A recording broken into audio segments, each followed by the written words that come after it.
But hello. Okay, there we go. It's working. Oh my goodness. Hi, everybody. Wowza. Every time I start OBS, it never picks up my microphone. Why is my microphone so loud? I don't know why it says it's so loud. I don't know which way's loud or quiet anymore on my microphone. But anyway, hello. Rico, Nuru, what's up, fellas? Today we're catching up on the Deans of Doom that we haven't seen. Oh, thank you. You sound good, too. It's been... Let me pull it up real quick. I don't have the video pulled up yet. Mount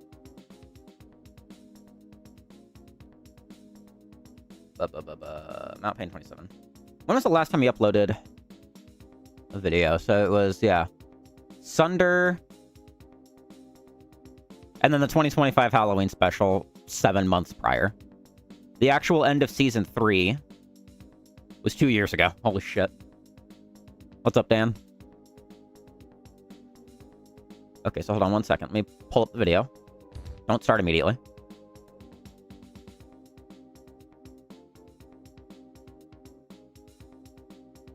Oh, it's going to be on this screen, actually. Hold on.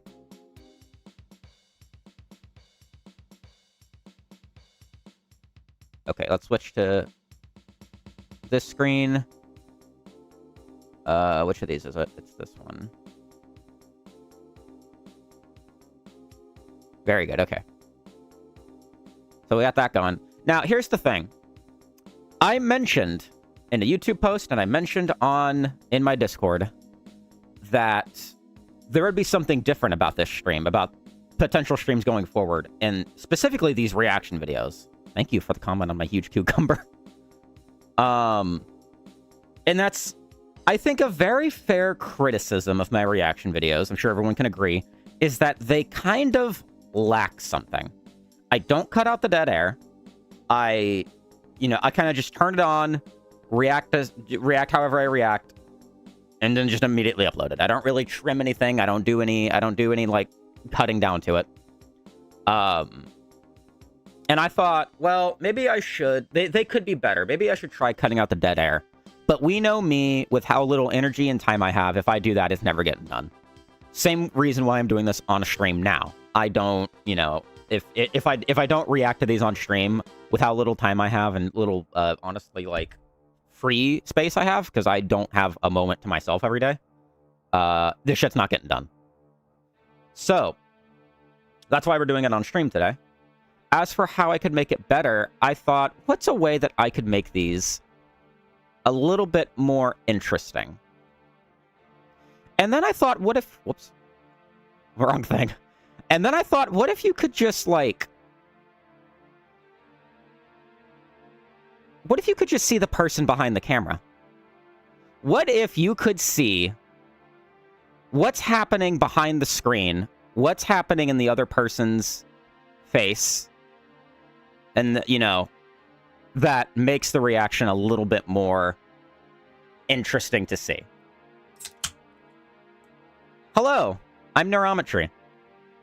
I am the person banned in the UK. This is the face of someone banned in the UK. I also don't have to make a noise every time I take a drink, because now you'll know I'm taking a fucking drink. What's up, Misfit? I've been anxious for this all fucking week. I've been anxious about doing this, but... What's up, fellas? This is who you've been watching all these years. I also got me a bag of chips in case I get hungry. But yeah, here we are, reacting to a new Dean of Doom content. It's a little dark, sorry. It'll probably light up in a second because the video is going to start. It's going to be blinding me. But anyway, we're doing Dean of Doom today. Part 1 of Sunder. How many people are going to come in the middle of this and be like, who the fuck's this guy? So Sunder Part 1. So I know Sunder's not finished yet. I don't know if he might do a Sunder Part 2 later with the rest of the maps. I don't know how far it is. But anyway. Mount Pain 27 has given me consent to react to these videos. God, how long has it been since I reacted to a video? If you haven't seen the original, by this point I'm sure you have, but if you haven't, go close the stream so you don't have to look at my hideous face, and go watch this, and then come back, and I'll probably be on Hellbound by this point, but it's fine. Let's watch Sunder. Yeah, but I mean, like, how many people like their own face? You know what I mean? Like, how many people actually, like, are okay with how they look, you know? Let's do it. Hello there. I'm Mount Pain 27, and this is Dean of Doom. He sounds so much more full of energy. He sounds like he's rested. The show where we give grades. Oh, I'm 100% more. I haven't played Sunder, so I don't have the biggest interest in Sunder, but Hellbound I have played, so I'm very interested in Hellbound. But anyway. To classic and contemporary Doom wads. Why? Because ranking things is fun. Today's episode will be dedicated to Sunder, specifically its first 14 maps released in 2009 by Insane Gazebo. 2009. It's hard to believe, but Sunder has now been around for more than half of Doom modding's history. If we exclude its progeny, it would be very difficult to name a more influential WOD released after Sunder's original 14 map. When Sunder came out, I was in the, depending on when you want to look at it, I was in the 4th or 5th grade. I don't know which month it came out in, but most likely I was in the 4th grade, just for context. Let me turn it up a little bit. To say that Insane Gazebo changed the trajectory of Doom mapping is no exaggeration. Slaughter was unfashionable when he started out, and between the Hell Revealed imitators and Nuts clones, there was no reason to expect it to suddenly become popular. Although its impact in challenge-seeking circles was immediate, it took many years for Sunder, its derivatives, and its design philosophies to percolate into the mainstream. For the few who possessed the skills required to conquer it and who had mapping aspirations of their own, there was no unseeing Sunder. So great was Gazebo's gravitational pull that several of his disciples became legends in their own right during the 10 years that he vanished from the community. The tale of Insane Gazebo's departure... Oh, did he, like, leave and come back? Oh, shit.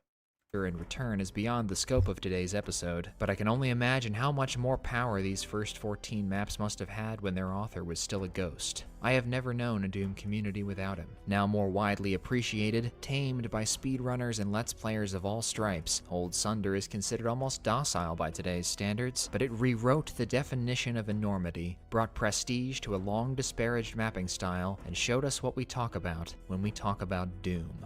Here's how the show works. Every map gets 1 grade for... I love that immediately into just, here's how the show works.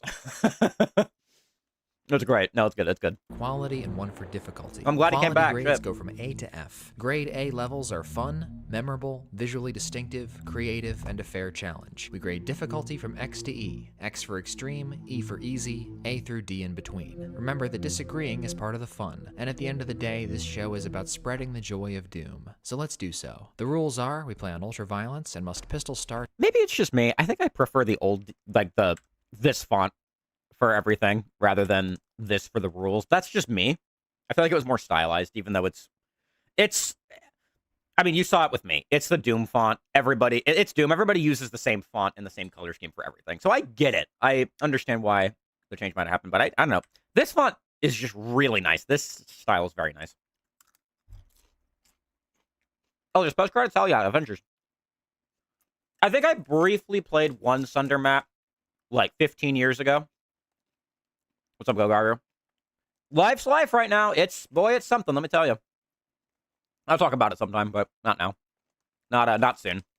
I think I played on like a multiplayer server or something, and I died very fast, and I didn't know what was happening, so I was just like, all right.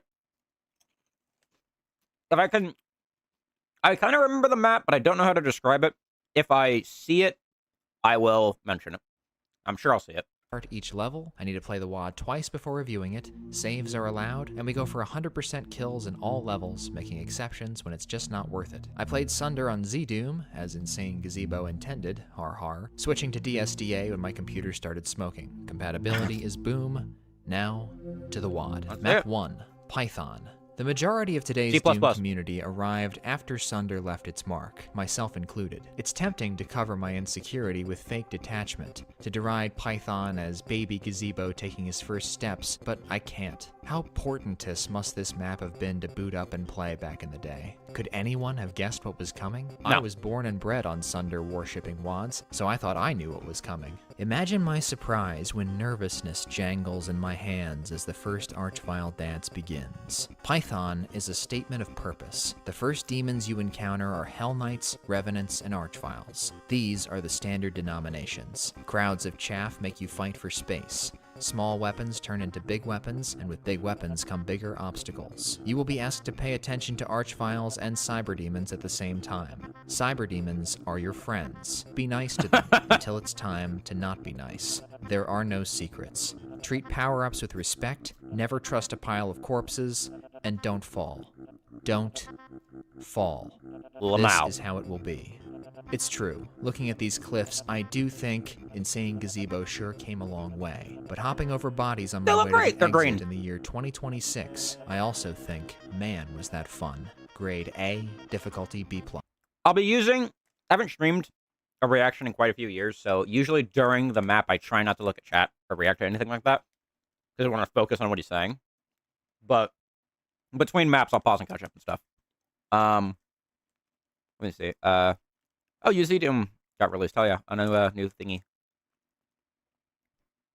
Okay, so Gazebo tested this, saw how bad it was, but he was like, yeah, that's playable enough. So, that's part of the experience. It's part of the difficulty. Map 2, The Burrow. The red cavern walls, crosses, silhouetted trees, and winding sphinctral tunnels suggest that the burrow may... Excuse me? I chewed what? Silhouetted trees and winding sphinctral tunnels suggest that the burrow... I am too old to be laughing at the word sphincter. I'm way too old for this shit.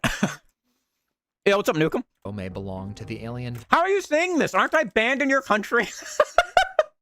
Vendetta Hell family. If that's so, it lost contact with them a long time ago. It's a joy to watch the monsters clash, to unleash a big pink distraction and escape. There's no point in killing all these guys when you can outsource the job to Cyberdemons. Crush the bones dancing about in the dead worm's guts and get ready for a lesson in Hell Knight mechanics. We talk a lot of trash on the big imps, but when they're attacking from 3 sides, you'd be surprised how many cheap shots land. Oh yeah. I try to save rockets here, so I have some left over after I've clipped the Archviles in round 2 topside.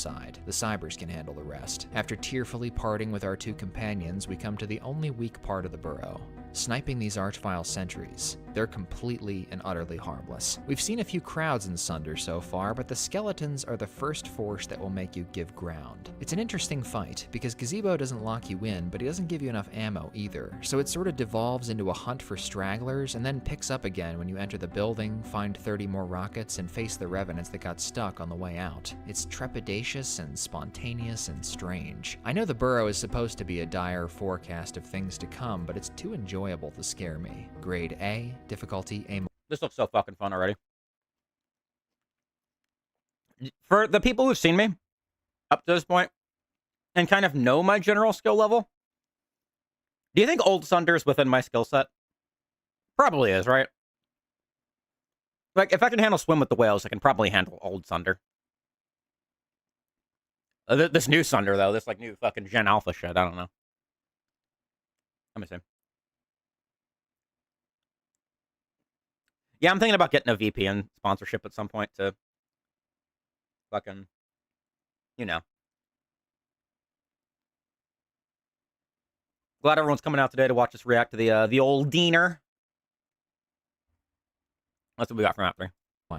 Map 3, The Dreaming Garden. What's in a name? Everything. Without it, what are we looking at? A lot of tile, grass, supports, weird leering faces, hexadoodles and squigglies of right angles. It's a garden. What a perfect word that is, and the beautiful ambiguity of dreaming. Is the garden for dreaming, or is the garden itself dreaming? The dreaming garden, a phrase like a soft puff of air that turns the pinwheel in your mind. What a serrated contrast it makes with the scenery's rigidity, the increasingly regimented fights that unfold. If the burrow foreshadowed Sunder's ability to press you to death with monster mass, the dreaming garden gives you a taste of powerlessness, this harvest of hell. I think this was the map, because this this arena, or at least this texture being everywhere, with this general room shape, looks very familiar. I think this was the map that I very briefly played. And I think, because I think this MIDI sounds like the one... this MIDI sounds like the one I heard when I was playing the map, so I'm pretty sure this was the one that I briefly played. I don't remember anything about it other than I died, but... All Noble seems manageable at first, especially with a deputized cyber demon, but you shoot, and for an uncomfortable stretch, nothing gets better. The cyber demon bites it, you're running out of rockets, then, finally, it breaks, and you can breathe again. That easing back into control feeling is what Sunder and all its offspring are about, and you can't get it without accepting that temporary sensation of drowning. The ending always struck me as really bizarre. A stack of blocks buried in the garden's outskirts. It didn't seem to fit the theme, and then it hit me. When do we play with blocks? As Minecraft. Babies, when our minds are still forming, when abstraction is all we know. It's as if Sunder itself is aware that it's made of pixels, little building blocks. Here in the Dreaming Garden, it's manifestly true. The battle in the block building offers a merciful invuln to weather the firestorm, but it won't save you from the missing block in the floor should you fall. Tread lightly, take the key, and you may leave the garden. This is an unbelievably significant map whose penetrating surrealism has stood the test of time. Grade A+, difficulty A+. I don't know that I ever played with blocks when I was a kid. I was more of an action figure kind of guy. Well, I was more of a video game kind of guy, but when I wasn't, it was usually with like some sort of figures or something. Speaking of figures, anyone been playing Power World? Power World's pretty fun. Not my kind of game at all, but I'm having a blast with it. It's very good.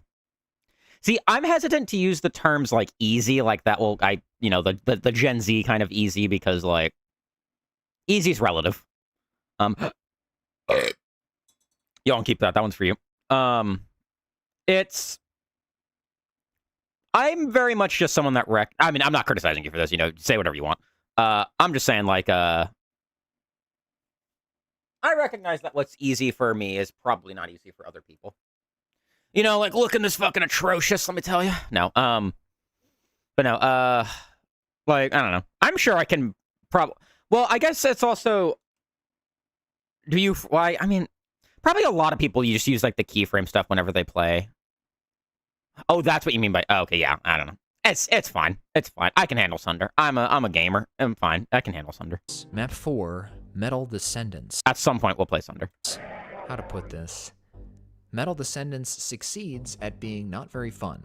Crushers are nearly nobody's favorite thing, so it should fly in the face of reason to spend... Yeah, but they're funny. That's the thing, Crushers are funny. When used correctly, Crushers are the funniest fucking thing you could put in a map. Entire map exploring the concept, but Gazebo makes the experience memorable and mostly tolerable. Before entering this level, square yourself with the fact that most of your engagement with the enemy will be indirect. I didn't even pull the trigger until I gained access to the chain gunner gallery in the first room because I'd rather not be chased by Hell Knights in here. From a safe perch, you can walk them through the presses until they're paced. Snatch the yellow key from the Revenant room and you can wrangle another herd in the same way. This is where Metal Descendants begins straining my patience. You're not strictly required to kill everything with Crushers, but Gazebo gives you about 1 rocket and 2 shells for every 4 enemies in the map. So no matter what you do, Metal Descendants itself will always claim the highest kill count. In the sense that you and the demons have a common enemy, Metal Descendants is an interesting idea, but I have issues with how Insane Gazebo implements it. I acknowledge the atmospheric work being done by the darkness, but too much time is spent in it squinting for switches and or waiting for them to open. Old Sunder's signature cowardice countermeasure is famous because almost no one actually tries to flee Gazebo's fights before they're finished, especially these days. Those who forget to press the switches during fights get to sit around feeling stupid for a minute or two. Time lost on switch. Yeah, it's tricky because, like, there was a fight. Don't remember what lot it was in, but it was one that oh, it might have been. No, I don't think it was Good Morning Phobos. There was one I reacted to that had. God, someone will know this because I don't. It was a big fight at the exit, and blocking the exit was a spider mastermind. That's a great way to block off passage by having a giant-ass enemy you might not have a weapon for blocking the way. But I'm noticing a lot of these where, like, where it's like you gotta... You block off the exit somehow, like that was earlier with, like, the slow-moving elevator. Like, kind of just feels bad sometimes. But it's hard, like, I don't know of an organic way to really block off the exit without, like, doing something like this in a way that sounds like that. Yeah, like Voodoo Closet timers. That's kind of the same thing, though, no? You're still just waiting for a timer to decide that you've waited long enough. But I don't know. Maybe I'm misunderstanding what Voodoo Closet timers are. I'm not a mapper. I don't know shit. Adds to an already long waiting period for monsters to get squished or rip each other to pieces. There's also an inconsistency where some turret monsters, like these Mancubi, get crushed when their part is discharged, but others, like these Pissant Revenants, do not. I haven't gotten to the worst part of the map yet. See, I feel like this is where having the webcam is a good thing, because you saw me visibly laugh at that, whereas if it wasn't on, you would have thought I just didn't react at all. So I think webcam good. What's up, GBP? Getting crushed in Doom is such a tactile unpleasantness. You can't move, the screen reddens, Doom guy gets unhappy, it sucks. Doom guy gets unhappy. Yeah, he does get unhappy. It's funny. That's the thing, it's funny. It's funny. It's hilarious. Combine that with platforming and chain gunners, and you have Metal Descendants' most notorious set piece. As much as I despise this part, it is an important moment in this Megawad for 1, establishing Sunder as a merciless entity, and 2, being one of the last times you're allowed to teleport out of a pit. I don't see Metal Descendants as a gimmick map so much as part of a comprehensive study on death in Doom. I can acknowledge its necessity without enjoying it. Grade B-, difficulty A+. I'm definitely gonna have to play this at some point. Is the idea just like as soon as you start the fight, the timer starts? Because in that case, that's fine. Because then you never run into that problem. I think that's a more elegant solution. Map 5, Precarious. Oh God, what the If Sunder's thanatological thesis wouldn't be complete without Crushers, then it wouldn't be thanatological thesis. That is impressive writing, I will say. Complete without platforming either. An archipelago of half-devoured ruins can... Why did you say archipelago? Oh, I've got to do archipelago soon. I got to talk to Spectre and Vuitton. I think I watched Casino fuck this map up like 75 times. By crumbling stacks of bricks swaying 300 feet above lava, Precarious is the only map in Old Sunder that really scares me. The threat of death is almost constant. It attacks the part of your game that you are least likely to have refined, even if you're Sunder's demographic, and so relentlessly that you'll either have to improve while playing, skip the map, or quit if you're not on its level. I have always disliked Doom platforming, and my reasoning is this. In Doom, your mistakes fall on a spectrum from negligible to fatal. Usually, it takes consecutive bad decisions to kill you. In platforming, there is no spectrum, only the binary of success or failure. And the binary of that is kind of dependent on how strict it is. If you fall off and there's a teleporter, then that's negligible. If you take hello. I think the webcam cuts off like about here. Okay. I think like it's like if you fall off and there's a teleporter at the bottom, that's negligible because maybe you'll take some damage. If there's no damage at the bottom, then it's not really a mistake. It's a spectrum, but rather the spectrum being the gameplay imposing it on you, it's the mapper imposing it on you. So, in this case, it's pass-fail. So there is no degree, but... what's up, Mars? Nice GBP. And its presence heightens the stakes enough to change Doom into a different game. More accurately, it puts a bare bulb on what Doom really is. Be where damage is not. That's it. As the margin for error approaches 0, Doom generally becomes less fun for me. However, when in Sunder, you do as the challenge seekers do. You welcome death like an old friend, stretch your fingers, and see what the f you're made of. Precarious is easiest when it looks boss the up and do it. The cyber demon battles are islands of paradise compared to the short, diagonal hops that suddenly make you stop and gulp. A single lost soul hitting you mid-crossing is as good as a rocket in the face, and there are no less than 11 lost soul generators in this map. I get it. You have to. The Pain Elemental is king troublemaker, and there's no better playground for trouble than Precarious. But God forbid one of them floats far, far away or starts to infight with his minions. God forbid one of these fiery families floats way up high and blocks you while you're trying to book it to safety. Yep. Nothing about the Pain Elemental situation is fair. What are you gonna do about it? Apparently you're just supposed to run away from this Archvile trio. But have you ever wondered what it would be like to be a real man? Gotta just boss up and do it, man.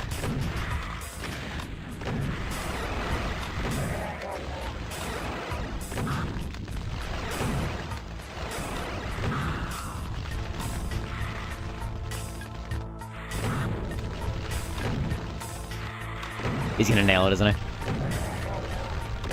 Masterful gambit, sir. I'm just kidding. I'm not a real man. I'm save scum. If you step away...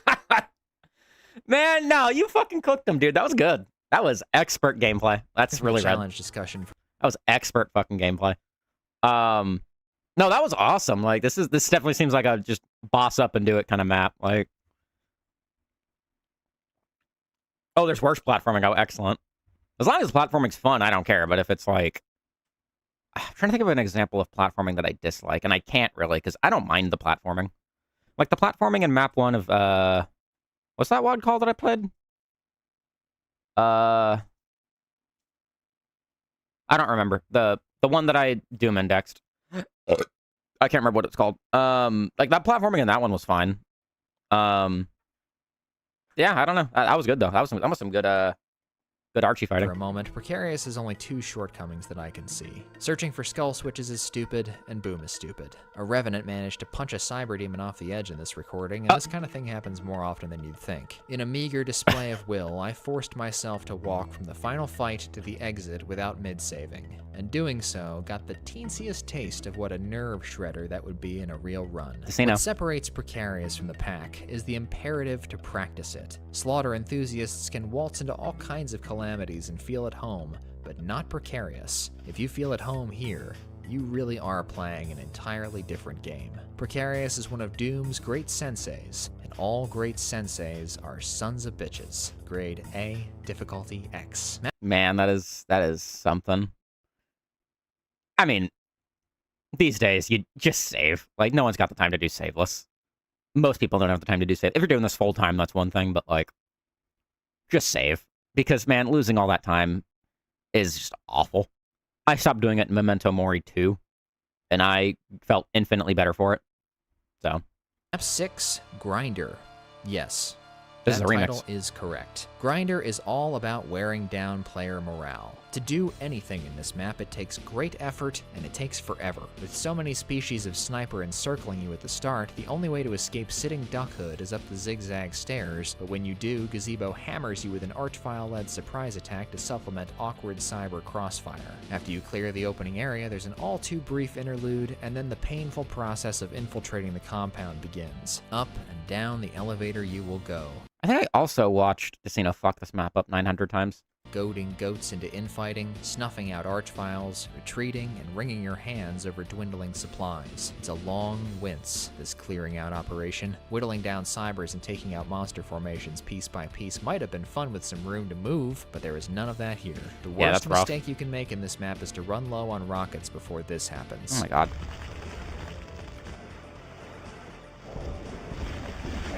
These infernal photocopiers deluge Kakos and Hell Knights while 4 Infernal archviles rush down the photocopiers. stairs after them to pick up what you felled. I scrounged every single cell, shell, and bullet in the map, zeroed out my backpack, and why?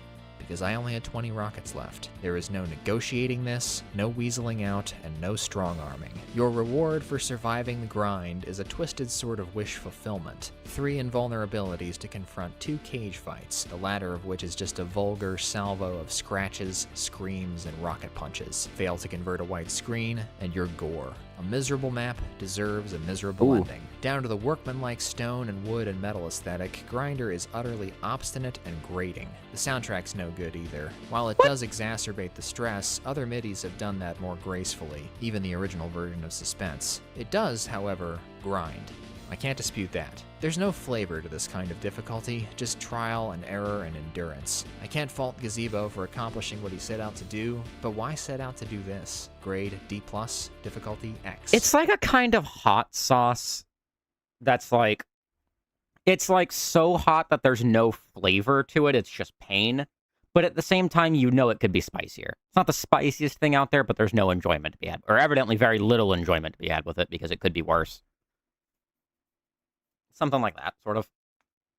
It's no mango habanero. That is heaven sent. But it looks fun, though. And I happen to just like grindy midis, I guess, when I think they sound good. And I think that remix of Suspense does sound very good. Oh, I guess we'll see Sunder Map 9. Map 7, Hollow Icon. Here it is. The debut of a style so fully formed, so decisive, and now so recognizable that it might have been transmitted from some outer plane. Best song on Doom 1, by the way. Something seems to have emerged from the sea of consciousness, caught our friend Gazebo by the throat and made him its interpreter, focused his mind, and possessed him with confidence. For 6 levels, he wrangled with this thing, or this thing wrangled with him, and then Hollow Icon was born. This map looks like what Doom should look like. There is an unshakable rightness in the patterns of wood, steel, and stone, blood and bone, in these inlaid crosses, ossuaries framed in red, asymmetric platters laden with fiends and interlocked like Tetris pieces. Hollow Icon's machine-like orderliness and hypnotic repetition are ruffled only by pried-up boards, but even these seem part of the algorithm. Sunder is not just a megawad, it's an entire philosophy. But even that word is inadequate. I almost want to say a culture or a way of being, because it's bigger than just a set of ideas. It's an inviolable system of iterative aesthetic expression and a discipline of spectacular and challenging combat craft delivered with a dual sensation of woe and woe. It's so incredibly difficult to capture what Sunder is. It's like... I was kind of just thinking that it's I feel like watching this is paltry to actually playing it and like experiencing this map for yourself. This feels like an experience at map, you know what I mean? Like trying to describe a color, but Hollow Icon is the map that put it all together first. The really momentous change here is the scale of combat. Look at the FPS. Henceforth, demons do not matter as individuals. Hollow Icon's opening encounters are lighter than Grinders, less incisive than Precarious's, and more direct than Metal Descendants. They're not easy, but they are deployed with pressure perfectly proportioned. Then the first big fight arrives. The wave crests and the BFG begins to sing as the multitudes pour in. Beautiful violence emerges. Then Gazebo does it again, but oh my bigger. God. And then he does it again, but but so big that the number of lost souls spawned in the final fight will likely exceed the number of monsters you killed before you walked in here. This is where so many of us trembled and fought and died smiling. We died in love. Hollow Icon is an indelible moment in Doom history, a direct inspiration to generations of mappers, and one of the platonic ideals of Slaughter. All that, and set to Demons on the Prey. Grade A+, difficulty X-. Dude, Demons on the Prey is like the best song in Doom 1. That's not true. Deep Into the Code is, but... okay, so people are still getting pissed off that he's he's having opinions about Doom. That's fucking hilarious. If I have time today, I'll react to Realms of Chaos, but at the rate that I'm pausing, probably not. So next week we'll probably do the next 2 episodes, and then after that we'll do Going Down. So we'll try to react to these 2 at a time. So we'll alternate between Going Down and Dean of Doom reactions, I think. No, this map looks fucking awesome. Sorry. Like, that looks like... I mean, that statement out of context, this is what Doom is supposed to look like. You could apply it to that map, and I'd be like, yeah, I agree. So, I'm with Payne on this one. Sorry. It always has, though. It's always been like that. Like, I remember when the fucking Back to Saturn X2 fucking episode came out, and I remember the storm that came with that, which was kind of... I don't know. I thought it was dumb, but that was just me. Yes.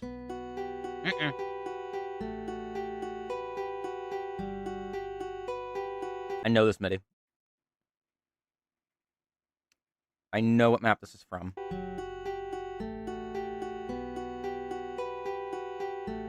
Misery Hillock. It's Misery Hillock. Map 8. Pale Monument. Great song by Psy, the S-I-G-H, Japanese avant-garde black metal band. Great fucking song. Look it up, I dare you. Forgive me. When in the presence of something powerful or important, the heart knows it, and often wishes to express something. Wonder, gratitude, anything to consecrate the moment. I feel that with Pale Monument. Meeting this map was a special moment in my life, but I falter even at the task of conveying what it means to me. I'm a fool, childish or delusional for trying to write Sunder's essence. It beggars language, but also stirs in us a longing to use it, so forgive me. I need to make my hopeless attempt.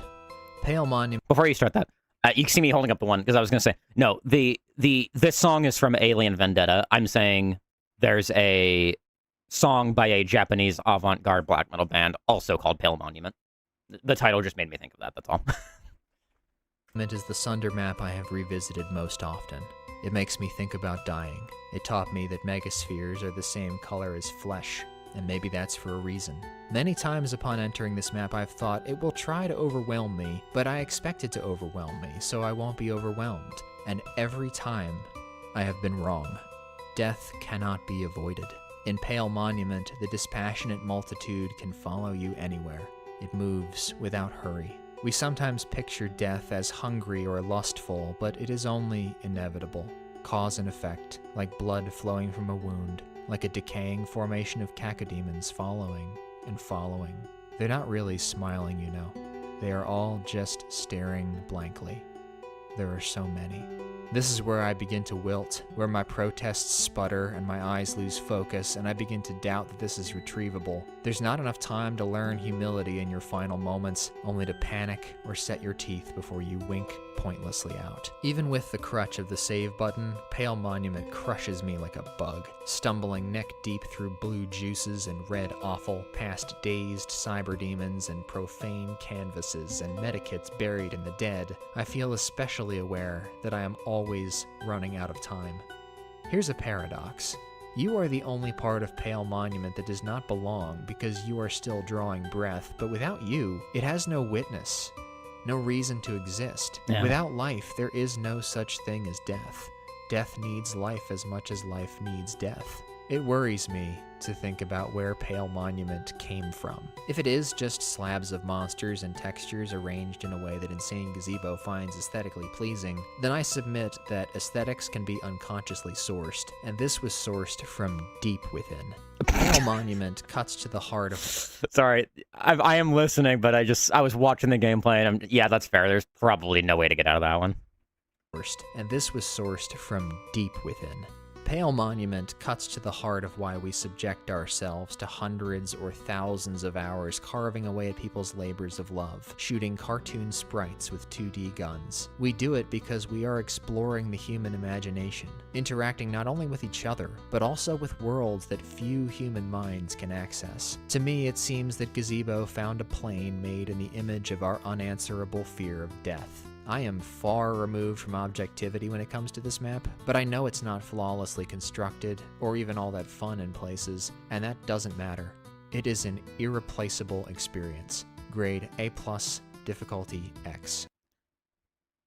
Metallica's 1, but in the style of Fight the Logic if you can. Yeah, or Unforgiven. That's another one. That's what I was thinking was Unforgiven.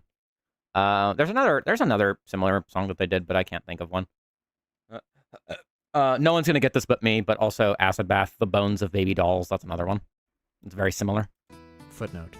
The reason that I am Mount Pain 27, the reason that I'm talking to you today, is this MIDI. Fight the Logic if you can. Late one night in 2019, I did a YouTube search for Misery Halek, my curiosity piqued by its #1 spot on the world's most memorable maps list. The only way I can really put it is, it called to me, and I followed. Little did I know, one page over on the list, sitting at 17, my favorite number, was Pale Monument, whose soundtrack is also Fight the Logic if you can. What is the inspiration? Not inspiration, sorry. I wonder why your favorite number is 17. Also, another person that was inspired by Tattered Kako well before their rise to prominence, because I remember in 2010, when I was just learning about custom maps that existed besides Doom 1 and 2, I saw his UV speed of... Or, I'm sorry, his nightmare speed of Go To It. And I remember thinking that map was, like, impossible seeing it. So, that's two of us. One page over on the list, sitting at 17, my favorite number, was Pale Monument, whose soundtrack is also Fight the Logic if you can. What do we got here? Map 9, The Cage. Uh-oh. It's very easy to forget that Sunder was made by a dead. mortal man, and mortal men are not gifted an unlimited supply of inspiration in one lifetime, let alone a year or two. Part of The Cage's problem is it's got such a great opening shot. Towers with tiny torches glittering, stanchioned in a hot sea of blood, silent and hard. Let me back this up. Before the review starts, yeah, I guess you and I would be the only ones that would get that, I think. Yeah, Tatsured's old playthroughs, man. That is everyone saw him. Yeah, no, that was a great review of Pale Monument. And I will say, now that I'm probably going to use the webcam going forward because I think it is a great content enhancer. I think it's making it a lot more intriguing to see. So now whenever I hit a MIDI or something that just tickles my brain in the right way, you'll kind of see what I do when I just freeze up. It's kind of like the meme of, like, the dog that's sitting in the sunlight just doing this. It's kind of that. Like, when, like, you're anticipating something. That's kind of just what I do, but now you'll get to see it. So I can definitely relate to just when something, tickles your pickle the right way, you're just, like, freeze up and you're just, like, trying to process it. So you'll probably see that happen once or twice. A year or two. Part of The Cage's problem is it's got such a great opening shot. Towers with tiny torches glittering, stanchioned in a hot sea of blood, silent and hard as eternity. As a video game level, The Cage embodies the metaphor of its structure for the wrong reasons. Metal Descendants labors for fun because it's battling uphill against its concept, and Grinder chooses the grueling path to make a point, but The Cage handcuffs you to an hour of unfun for reasons that are not clear. For most of the map, you will be confined to guardrail like a Kingdom Hearts song. platforms above Red Death, doing battle with enemies that teleport in. Stumbling to your doom is cause for concern, but rarely are you pressured for space in situations when you might. Gazebo is inexplicably permissive of retreating, rarely uses flying foes, and some of his teledeployments are questionable. The sole function of this long, slow imp ambush is to highlight a switch that you would have bumbled into anyway, trying to figure out what the last one did. The cage has several moments where you can practically stand still and hold down the trigger. Not that I'm hankering for abuse, but these fights make a mockery of their daunting setting. The respawning revenants are particularly shameful since they're far from infinite and totally unnecessary. Cheap as it is, at least this double cyber surprise demands you accommodate both assailants' angles without taking a dive, and the Pinkalanch is interesting for forcing you to accept a bite or two just to make sure a cyber rocket doesn't slip through. The pig slide also has a decent chance of pinning and eating one of the cybers, which to me justifies the silliness. At the Bacon Quake epicenter sits the first of 8 invulnerabilities you'll get in this map. Cease. I don't Sorry. Repeat that? decent chance of pinning and eating one of the cybers, which to me justifies the silliness. At the Bacon Quake epicenter sits the first of 8 invulnerabilities you'll get in this map. The Bacon Quake. Is that bake and quake or bacon quake? Like bacon, like the thing you eat.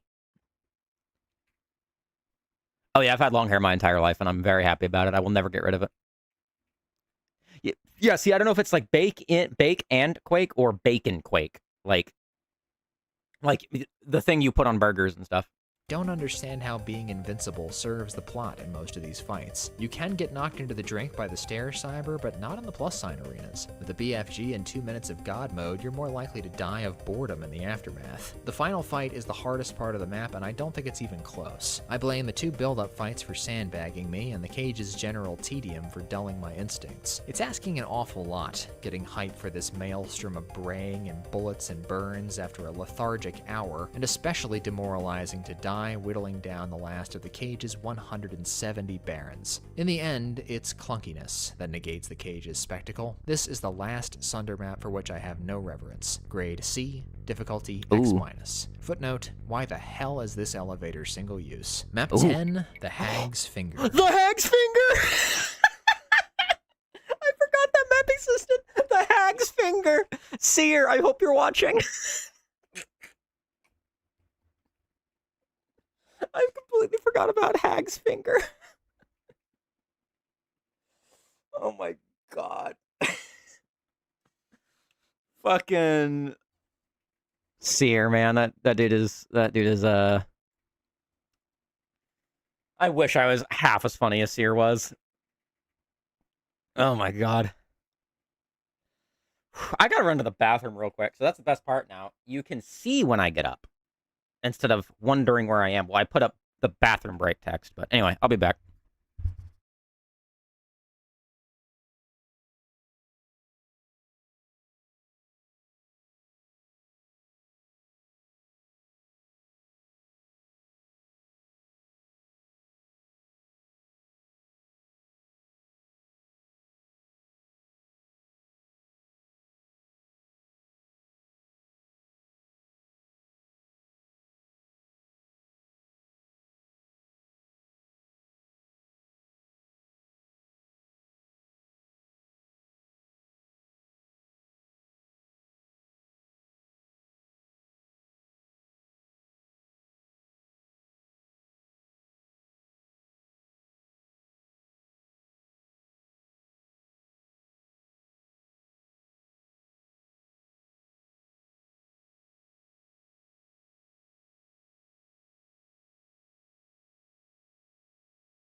Fucking hag's fingers. Dying in the bathroom thinking about the hag's finger bit. Let me see here. Let me catch up. Yeah, I've just had long hair forever, and I really enjoy it. I really enjoy my long hair. It's also beneficial because I feel like my hair is just short enough that I feel like today, like I just rolled out of bed and I started streaming. I think I look pretty decent with messy hair, personally. Mm.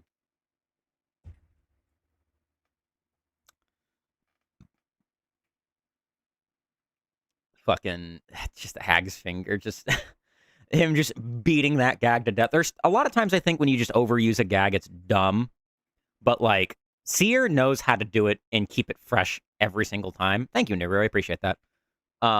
And I don't know, just his ability to fucking eloquently turn Hag's finger into a new bit every single time was the funniest thing. Just like talking about this ring, much like the ring around a hag's finger. And then what was another one that was like, he was talking about, I think he was talking about, it was during Bloodfalls, he was talking about like SR40 and SR15. He was just like, it doesn't matter, hag's finger talk. Fucking, there was one more, hag's finger, the hag's dick. I want another Doom video, man. I'm trying to cook up another Seer reaction video, and I asked him if I could do a different take on one, but he hasn't gotten back to me yet. I'm not sure if he will. If he doesn't, I won't do it, but we'll see. But anyway. The hag's finger.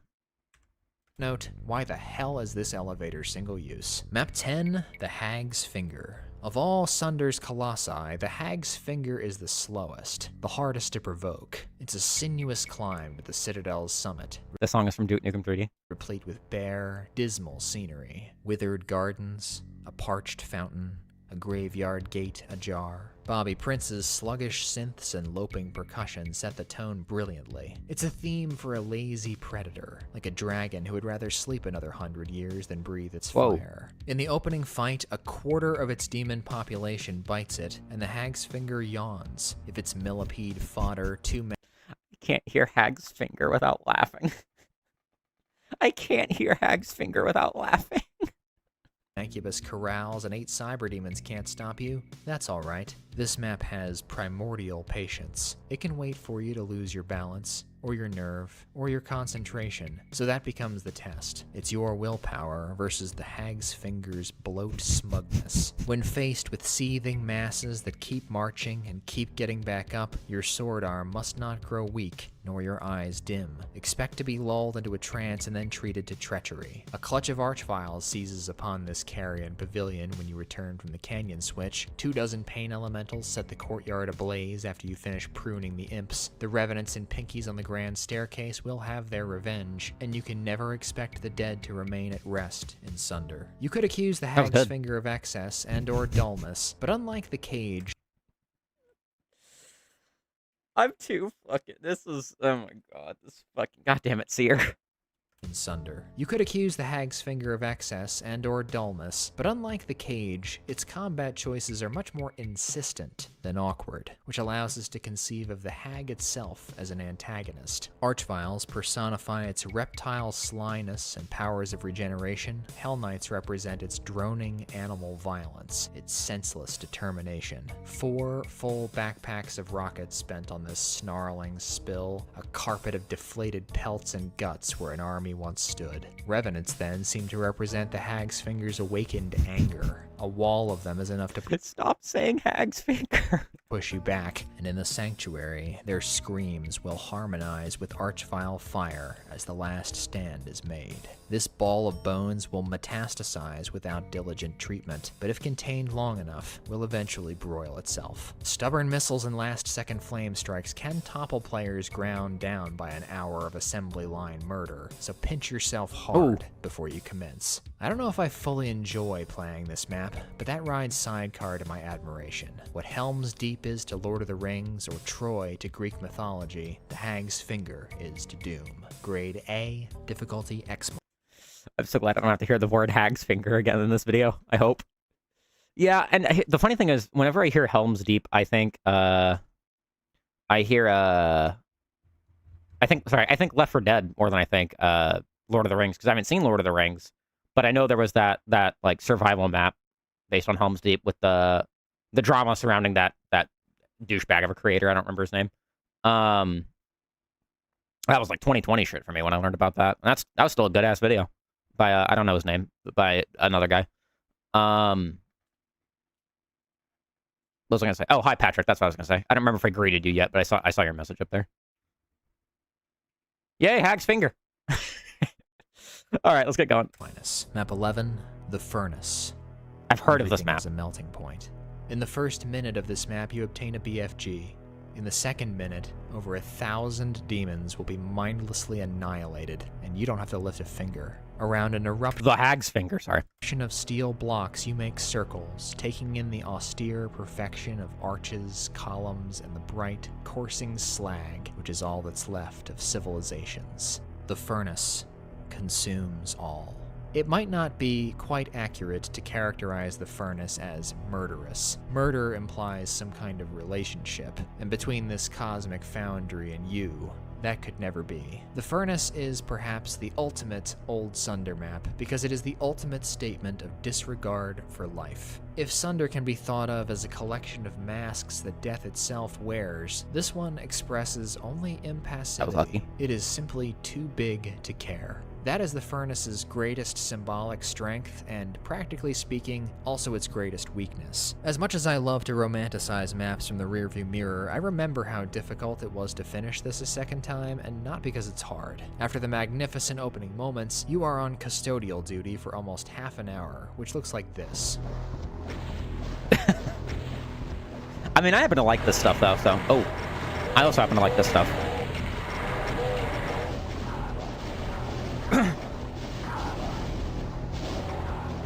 The herd culling one chamber over is far from unenjoyable, but it takes so much time to convert them all to corpses. The distance between rooms seems to expand when you lose your bearings. Stretches of alone time are filled with ceaseless auditory fog. These unthinkable proportions, so captivating at first, slowly begin to suffocate you. When the Furnace once again pumps the bellows... That's a tricky thing with Doom maps, is that, especially with a lot of... Oh my god, 1%, I wasn't even looking at his health. When the novelty of the map wears off, it's really hard to keep it interesting. Like, let me think of an example. Oh man, Grove is a pretty interesting example, I guess. That's not difficulty, but that's like taking in all the scenery and all that, and then it's just fucking, I'm lost, where do I go? What the fuck's happening? That one map from Combat Shock 2, I think it was map 5, that's another example of, like, good god, this shit is, like, it's worn off, you know? Slowly begin to suffocate you. When the Furnace once again pumps the bellows, you're a step behind. You've been operating in dilated time for too long. If ordinarily simple setups like the S-curve Cacotroph become fumbleable for me in the Furnace's fugue state, the platforming circuit crucifies my nerves. Sorry, I can't hear fugue state without thinking Breaking Bad. I'm one of those fans. Never would I wager an hour of my life to get a saveless exit. After this and some vengeful cleanup, there is one more hall to clear before the surface. Ooh. This dread-drenched transition, exceptionally rare in Sunder, coupled with one last almighty massacre, brings it all back home. As it happens, the vine-tangled temple is an Archvile clubhouse. They are here to remind us that there is no death toll Sunder's legions cannot sustain. The Furnace is one of the preeminent works of its genre. Its lineage is filled with slaughter royalty, and it is the touchstone for all that is metal and massive in the Doom multiverse. My personal opinion is that it's more draining than its best imitators, and that replays diminish the awe factor, but the awe factor is pretty goddamn staggering. Memories of the sluggish gameplay will fade, but I'll never forget the first time I dropped into the burning belly of the Furnace. Grade A+, looks like fun. X-. Map 12, the Zealous Machine. Depending on your point of view, the Zealous Machine is either Insane Gazebo regrouping or regressing. I can't say if it's a slightly more open version of Grinder or a slightly more closed version of Hollow Icon, but either way, the Zealous Machine is the first Sunder map not to break new ground, at least aesthetically. It's another network of interlocking interlocking chambers and gladiatorial pits open to an inflamed sky. It slaps a coat of paint on Map 3's bathroom tile, rolls out the same iron-rotten red look from Map 6 and 7, dresses it up with some flesh canvases from Map 8, and calls it a day. It also lacks the sort of inspired sector doodling that made some of the earlier maps so arresting even with their limited texture sets. No question, the map is focused and competently drawn, but within Sunder, it's formulaic. And Sunder is the opposite of formulaic. Granted, in Doom 2 terms, Zealous Machine is an episode opener, so I could diabolically advocate for its theme rehash by calling it a sort of Sunder so far, and I would be glad to do so if the map wasn't such a seesaw to play. The opening fight always gets me grouchy. I know, you can AVJ to the BFG, but IDGAF. I'm not Zero. I was about to say, man, breaking out the abbreviations, you normally don't do that, and now I understand why. I know, you can AVJ to the BFG, but IDGAF. I'm not Zero Master, fellas. I'm just happy to be here. Things loosen up considerably in the middle game as Gazebo uncorks fiendish configurations on you and your cyber teammates. My favorite of these is this multi-pronged exchange where you evade clashing Hell Knights and Cybers, stumble into 2 more goats, your retreat blocked by Revs and Vials who can spot you from a bridge across the way, hit a Satyr switch, and dance through the uproar that ensues. It's a lean and ruthless fight. Quite unlike most of what's on offer here. I'm a bit torn, because I enjoy the Pain Elemental Cluster Bomb and some of the Imp spam, in a comic relief sort of way, and I've already praised Gazebo for making atmosphere out of rocket-feeding formations, but the Zealous Machine seems to waste time for no clear reason. 2 harmless cyber impediments to plasma down, 2 Imp ambushes that descend with all the punishment of a morning drizzle, a penultimate fight that starts with 4 minutes of running around in a circle going fupa while skeletons shriek, and a thunderous final act undercut by one of the most egregiously miscalibrated monster hordes of all time. If you can outlast the Revenants with your invulns, you'll be left with over 1,000 Hell Knights and Cacos to chip down with sparse rockets and sparser bulk cells. Oh. It is so dull. If the mega cleanup doesn't fry you, an hour of this middy's incessant blips and stomps surely will. But I like the Ultimately, MIDI. what hurts the Zealous Machine most is its cannibalism of other Sunder maps for ideas. In 2009, this was a powerful statement, inefficient combat and all, but in context, it is the first time that Sunder fails to produce an even wider lens to capture Doom through. Judging by the next 2 maps' radical change of approach, it seems fair to speculate that Gazebo is finally reaching some kind of limit, if only for the moment. Grade B, difficulty X. Oh, that's why he swapped out the mini, because he criticized it. What's up, Newtsy? Yeah, Sunder kind of just invented its own little formula, and I was thinking this is probably the most exhausting WoD to play through if every single map is like this, you know? Every single map seems to just be this grand, like, at least hour-long endeavor. Map 13, Obsidian Nightmare. Faced with diminishing returns on shock value from his ever-enlarging venues, Insane Gazebo adopted a new tactic. You can make a small map seem bigger and tougher if you make the player smaller and weaker. Obsidian Nightmare's opening straitjackets the player between a Cyber Demon and 2 gaps plugged with Hell Nobles while a Revenant Pressbox and Archvile look on. Once again, the first few minutes prove among the hardest in the map, but a war of attrition commences after you dig yourself out of the grave. That Megasphere needs to stretch all the way through this first room, through noble standoffs, vile surprises, and 2 tense cyber duels. Careless rocket and plasma discharges can hobble you for any encounter involving pain elementals or archviles, and this is their home plane. A handful of medikits will keep you on life support for this well of pain in this scalding pavilion where revenants and vials jitter against invisible barriers. The designs on the floor restrict their movement. I wonder if Gazebo can honestly say this was part of the plan all along, because they only render encounters more ineffectual.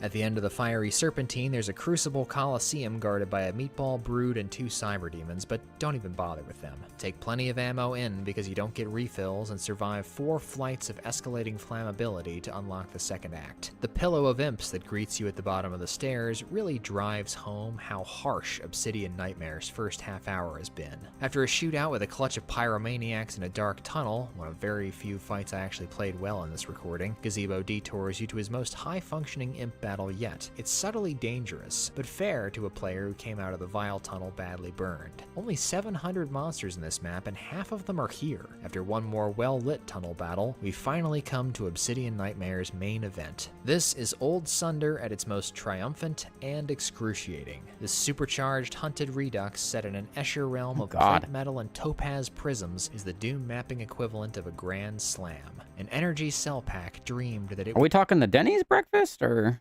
like which one are we talking? What's up, Andrew? was a king, and this was its palace. Unfortunately, my enthusiasm for this room collapses without fail when I actually have to kill everything in it. The first wave of cybers and vials can be more easily vanquished if you run for the big gun and snag the invuln in time, but the second round is slower, messier, and less satisfying. Slaying the last few steers corralled by crystals, blocks, and etch-a-sketched orange lines turned a 20-minute trial into a 30-minute debacle. Obsidian Nightmare is consciously less hedonistic than the open maps, which made Sunder famous, smelting carnage into Did I say that word, glimmering ingots hedonistic? of anxiety. As a metaphorical pressure cooker, it's completely convincing, but tight combat Sunder will never make a convert of me. Grade A-, difficulty X. Map 14. Yeah, webcam hype. I think we're gonna use the webcam going forward for gameplay as well. So you'll see it for Resident Evil 2 on Sunday. I think that'll make it more interesting. Yeah, I think Sunder fillets everybody, even me at some point. Hive Mother. Not the bees. Built out of fire, beeswax, and still more orange effulgence, Hive Mother is one of Insane Gazebo's most effortful constructions. He laments in his text file, "I think I'll begin to get violent if I ever have to build anything out of hexagons again." Yeah, no Maybe shit. find some consolation. Let me see this. I envisioned huge temples interconnected with each other, all made out of hexagons, intersecting other sorts of hive-like structures that would look like honeycomb. After a long time of trying to build some interesting geometry out of hexagons, I eventually discovered that the really small ones looked the nicest. This created some insanely tedious work, pretty much to the point where I think I'll begin to get violent if I ever have to build anything out of hexagons again. Yeah, don't do that. Yeah, I think it's FILET for filleting something like for in like a food context. And in the years of appreciation and wonder this map has evoked. Hell's Honeycomb from Speed of Doom may have taken some inspiration from it, but Hive Mother unmistakably influenced the second map of Combat Shock and the entirety of Eater 29's Firefly. There's a map from 10 sectors. Yeah, there's a map from 10 sectors that was also built out of hexagons. Among others. The kickoff might be more oppressive than Obsidian Nightmares, since you're limited to a boomstick for these low-lit larval ambushes, but I prefer a super shotgun grind fest and a few deaths bumping my elbows on the geometry to getting popped by a smug cyber over and over. This gripping opening grapple and the glorious wide shot from the Golden Skull gazebo are the impressions of Hive Mother that have stayed with me the longest. Perhaps wrung out by the exhaustive set decoration, IG keeps the choreography concise. This is the lowest clear time I've gotten since map 7. After the intro, the Revenant Nest is the biggest demand on your time, and the danger therein is getting distracted and falling in a pit. If you feel like it, keep the Cybers alive to play with the Hell Nobles, and unlock the outer grounds with the blue key. Across 2 honeycomb chambers, the intensity mounts, and once you've wrestled the BFG from its guardians, a torrent of imps and vials will gush from the Ruby Cathedral and out the gates. This is the old Sunder I love best. 2 fights remain, and both of them smack of mapping fatigue. I'll withhold criticism on the first invuln padded firebomb because you have to defend against getting launched into hot honey while fighting the clock, but the final bloodbath is simplistic. Gulp green, shoot green, run in circles. I know that invuln surfing is a staple of old Sunder, but come on. Compare the complexity of these fights to the complexity of the setting. It's night and day. Insane Gazebo put Doom down for 10 years after finishing Hive Mother, and while flourishes like the red key sequence demonstrate that his creativity was far from bottomed out, I do think he ran out of gas in 2009. Still, this was a pretty dazzling way to go. Hive Mother represents the best of old Sunder's artisanry and contains enough rousing moments to remind us why we adore it. Grade A, difficulty X-. So, I almost wonder if it would have been more interesting to just release Sunder 1 and then Sunder 2 instead of like something like this. Either way, it's probably good that he took a break and didn't force himself to keep making maps because he was definitely burnt the fuck out. Yeah, platforming's not for everybody. Platforming is a tricky thing. I don't mind it, but I know some people do. That's old Sunder. Ooh. If I do map 15 and 31, that splits Sunder right down the middle. Should I do 2 more? Okay, I'll do 2 more. Oh, we're doing 2 more. Map 15, Babylon's Chimera. and Babylon I shall. Welcome to New Sunder. Babylon's Chimera announces the regime change with new textures, a new palette, a new status bar, and a new definition of big. It was massiveness yet undreamt of. From a construction perspective, this is a map about height. Height so incredible that you cannot, even without the crick in your neck, see the top of what you are inside of. Unscalable verticals and endless plummets. It makes Precarious look not so. Gazebo elaborates on the atypical shape doodling he did in Grandmother, but now his fixation is with tessellating patterns of crosses and 8-pointed stars. This looks so much more convoluted than just the hexagons.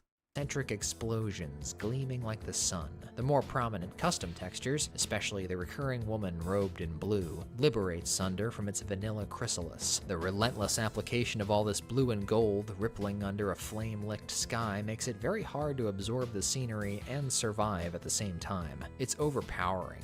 Gaudy, even. Babylon's other motif is stairs. At the end, after you think about how many steps you've taken, it's humbling to realize that there are still nowhere near enough to span the map's height range. New Sunder also announces itself as bigger than what has come before to your PC's guts. There's a pavilion with a soul sphere under it that absolutely cripples my PC, and I was recording in 1280 by 720 with OpenGL rendering. It is game over for folks with suboptimal processing. I think that's kind of part of the problem, though, is GL, no?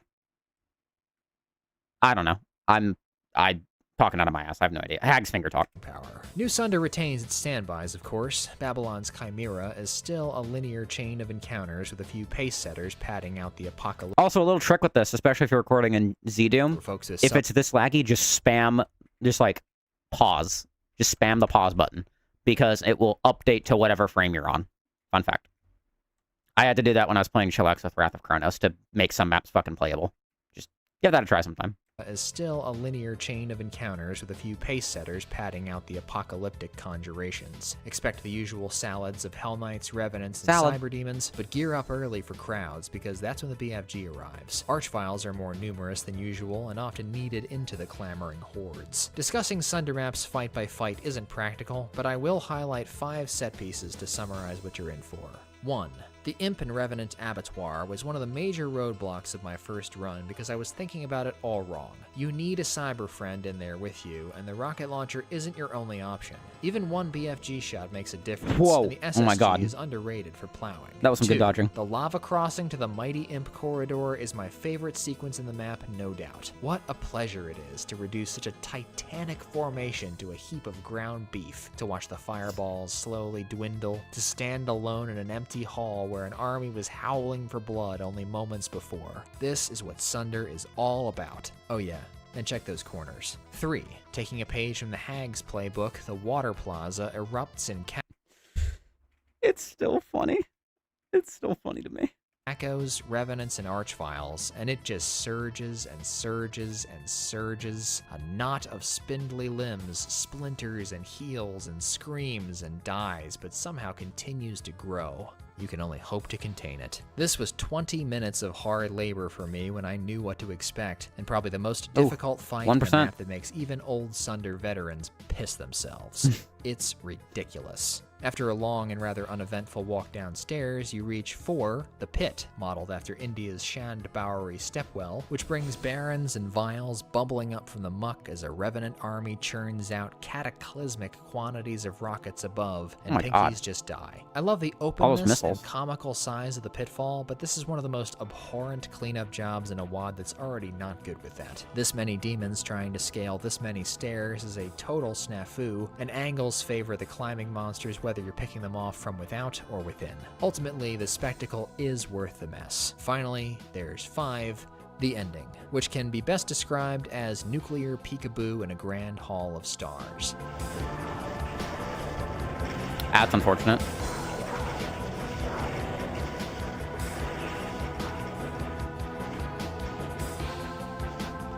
Babylon's Chimera is a lot. It uses such excessive force with line depths that it filters Sunder's player base by hardware, and it uses such excessive force with monsters that at least 3 of its fights take longer than a knee-deep in the dead speedrun. It is garish and hyperbolic and even outright cheesy at times. However, yeah, I mean, depending on what you're playing in, you could finish knee-deep in the dead in like 4.5 minutes. Sunder's name is known across this land because it transcends all that baggage. Gazebo's aesthetics demand genuflection, and at his best, he fuses iconic scenery with orgasmic barbarity. The corridor and the stair pit have an extra special magic. Orgasmic barbarity. That's you know, we're running out of original sentences to make. To them. There is no bigger vision of doom than Sunder, and after 10 years, Babylon's Chimera announced its return with a proud roar. I am Insane Gazebo, and don't you ever forget it.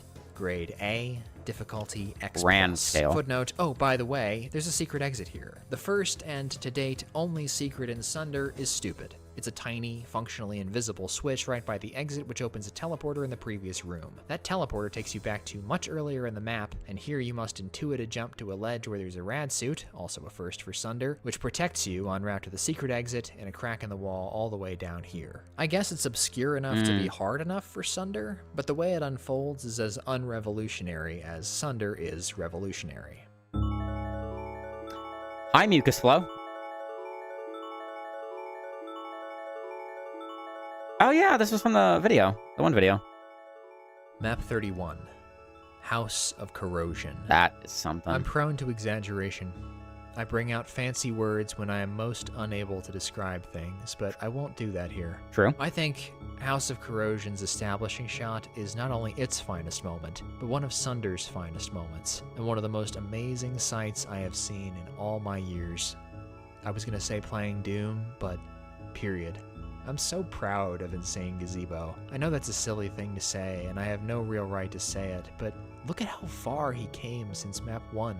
Imagine how much further he can still go. Now, before we discuss the alien cube interior, I have a digression to make. I know it's late, but it's my show, and I can do what I want. True. Welcome back to these digressions. Everybody wants a piece of the Mucus Flow. No wonder. It's the greatest MIDI ever written. But what happens to a piece of music when it's borrowed? And what happens to the map that borrows it? In the Doom community, we share textures, sprites, code, and music. For the most part, everything's fair game because nobody's making any money. That being said, in exclusivity, there is value. For example, Back to Saturn X was the only Megawad that looked like that prior to its texture resource release, and that meant something. It goes without saying that Doom maps and their MIDIs have strong relationships. The best pairs are almost like chemical compounds. Think TNT Revolution's Transduction and Ionian Isolation, Alien Vendetta's Toxic Touch and Plasma. To bring up BTSX again, Tough Skin River and Within Reach. All of these soundtracks have been used elsewhere. I don't really remember Within Reach, though, to be fair, but that's not the point. And not on obscure releases either. Of course, Plasma came from another game, but Toxic Touch has the de facto Doom rights to it. I'm using legal language, but a MIDI and a map belonging together has less to do with justice than with love, especially when a MIDI was written rather than picked for a map. That creates a kind of matrimony. If Ionian Isolation and Transduction are married, Toxic Touch and Plasma merely dated. If I may expand this analogy, I am much less appalled seeing Plasma dallying in the Toiselle d'Agonie series than I am seeing Within Reach canoodle with Resurgence's Claret Tides. Some MIDIs do find happiness with new mates, Stars and Cyberwar 7734, Day of Mourning and JPCP's Hellport, Gutter Penny and Man on the Moon, but invariably, the new marriage and/or ensuing polyamory degrades that specialness it had when it was still till death do us part. It is interesting to refer to it as polyamory. It's an interesting idea. All this to say, the Mucus Flow, not to say it's bad, just interesting, and its MIDI are inseparable. I cannot ever play another map that uses this MIDI and not think of the Mucus Flow. I would go so far as to say it annoys me when other maps get to borrow the Mucus Flow's emotional heft. But here at the House of Corrosion's doorstep is the biggest stress test I can think of for the question I've been dancing around. Does any map really own any MIDI? Because of the Mucus Flow, my answer is yes. However, if maps and MIDIs can marry, then Insane Gazebo is the most fearsome home wrecker in Doom history. Sunset Over Babylon went out for a pack of cigarettes and never came back to Genesis. Under Death and Simple Solutions hopped in Gazebo's Ferrari without another thought to their Requiem partners, and things have never been the same between Fight the Logic If You Can and Misery Halak. That is the best metaphor ever. In no case I take it back, this metaphor's pretty fucking funny. It seemed like Gazebo was exploiting a MIDI's fame for a cheap boost. All of his work ennobles the music he chooses, but it does seem wrong to say that if a map is good enough, it can just steal any MIDI. I'm gonna throw a contender in on this. Take something like "I Want to Be the Guy," for example. All of that music is borrowed from other stuff, which is arguably, like, probably not even arguably, it is definitively used better in the game it came from. But "I Want to Be the Guy" made them iconic, even though it wasn't originally from that game. It's just a fucking fan game. It's a ROM hack of Battletoads that was just made for fun because, haha, you know, impossible games were all the rage in 2011. But, you know, a lot... Hell, anytime anyone hears the song from, like, Ghouls and Ghosts or Ghosts and Goblins or whichever one it came from, I don't know how many people would even think of the NES game. A lot more people would probably think "I Want to Be the Guy." Same with the song from, oh, I can't think of the name of the game. It's after you fight Birdo, when you're in that area. And same with the song from Guilty Gear, the Game Over theme, that's an "I Want to Be the Guy." How many people... Bionic Commando, that's what it is. Yes. Like, how many people are going to think of that versus the game that they came from?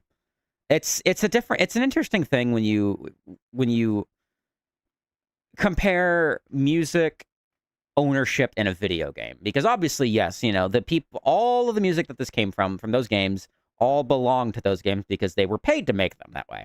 They're in paid media, so obviously they belong there.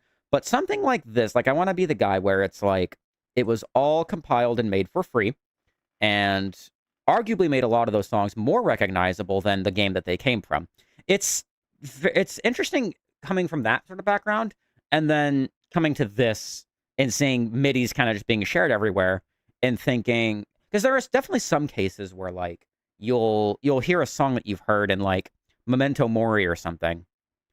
Hidden Anger. Let's use Hidden Anger as an example. I don't know how many maps use Hidden Anger, but a lot of them do. So a lot of people are probably like, "Oh, it's a song from Memento Mori. That's neat." Versus hearing, like, the Mucus Flow in this and being like, "That's the Mucus Flow song." You know, it's really interesting to see the difference in that. It's almost like not even just like the song, but like what scale was the song used on and what map did it go with. Additionally, I always say the real test to see if a map is good or not is replace the music with, like, Running from Evil or At Doom's Gate and see if you still like the map. Because if you do, then the map's good. If not, then the music's good. But, you know, that's just my take on it. I don't even know if that was, like, leading to any specific point, but this conversation just made me really think about stuff like "I Want to Be the Guy" and its use of, like, other video game music to make itself its own thing. Yeah, I think the webcam is a good change. I think it's healthy for my content. I think I'm going to keep it going forward. And true, yeah, it's "I Want to Be the Guy" in itself is just something that's made for people who grew up on fucking bullshit, you know, Nintendo core games that are, like, impossible. But it took on its own little definition of stuff. Yeah, I'm in the same boat with that Bionic Commando song. That's one of my favorite songs in the game, actually. And I've never even looked up Bionic Commando other than just, like, knowing that that's what that's from. It's an interesting little thing. I forgot what the main point was, but anyway, keep going, Mount Pain. I'm sorry for the diversion, my own digression. There's a caveat to this. Last year, I wrote a piece of music specifically for one of my own maps. It was then borrowed by another mapper, and I liked their level so much more than my own that I dubbed their map my MIDI's true partner. If BPRD showed up and declared House of Corrosion... Okay, I was gonna say MIDI cuck, but that sounds mean. ...a better fit for the Mucus Flow than the map he made it for, I would stand down. Maybe. But until it happens, House of Corrosion is merely a very, very attractive suitor to be refused. It may seem silly that I spent so much time just talking about music, but there is no other ingredient more essential to House of Corrosion's main idea: claustrophobia. From beginning to end, House of Corrosion is about eluding the squeeze. There's the familiar anxiety of forming temporary cyber alliances and Gazebo's standing room only kill floors, but soon he adopts a new tactic, or at least one new to him. Nowhere in Sunder is the run-of-the-mill ambush more common than in House of Corrosion. It humanizes Gazebo to see him draw garden variety encounters, and even more to exploit them. Several smother fights where you're supposed to be surprised or locked in with monsters can just be backed out of or walked past. Large chunks of the map are designed around door fighting, albeit in the sense that you have no other choice but to pray they don't break through before your ammo counters hit 0. There's also an archvile maze with a spot they can't physically enter due to teleport lines, which makes the fight too easy for it not to have been an accident. Ironically, the more space House of Corrosion offers, the harder the encounter will be. The early Foursquare game with all the drooling Baphomets blew my doors in, but the arena towards the end with the tiny side tunnels is king vicious. Pain elementals and chain gunners are squatting in the one safe corner, archviles are running helter-skelter, cyber demons are bopping cacos around. Somebody let the animals out of the zoo. Nothing down the stretch tops this for treachery. Not the invuln-assisted fire extinguishing, not this platforming prank, not even when the BFG gets involved. The ending feels rushed, Gazebo perhaps having mapped himself into a corner of his own making. Despite its jagged pacing and occasional stiltedness, House of Corrosion defeats all gripes again with pure visual splendor. Somewhere on the other side of Python's cliffs, a mystery box emerged from the sea and turned everything a new shade of green. It reached out, touched the shore, and waited for visitors. It's Doom's Island of the Lotus Eaters. No one ever really leaves. But why would you want to? Grade A, difficulty Very good. X. So, Sunder still slouches towards Bethlehem to be born. Until it's actually finished, I can only say so far in my concluding remarks, so for now I'll stop right here. God and Gazebo willing, I'll meet you here again when Sunder is done. Thank you very much for watching. When Sunder is dunder. Now I'd like to take a moment to acknowledge my generous patrons. Aaron Allen, Agile... We can skip all this. I'm pretty sure I'm still in here, though. Let me just check to make sure I'm still in here. I should be. Yep, there I am. Okay, anyway. All right, there's apparently an Avengers scene here, so we'll start right here. Very much, and thank you for waiting. This is Mount Pain 27, and I'll see you in the next episode of Dean of Doom. Banger fucking episode. And Mount Pain 27, thank you very much. Good luck on your quest to down Sunder. I'll be taking notes. The Dean of Doom, Sunder edition. I look forward to that one. Oh, yeah. Oh, it's here. It's here, Decino. It's here. Well done. Very good. Very good episode of the Dean of the Doom. That was good. Hey, how do I turn off this auto fucking translate shit on YouTube chat? Because it's like actually obscuring some of my messages. Not my messages, but it's like it's making some shit hard to read. Hold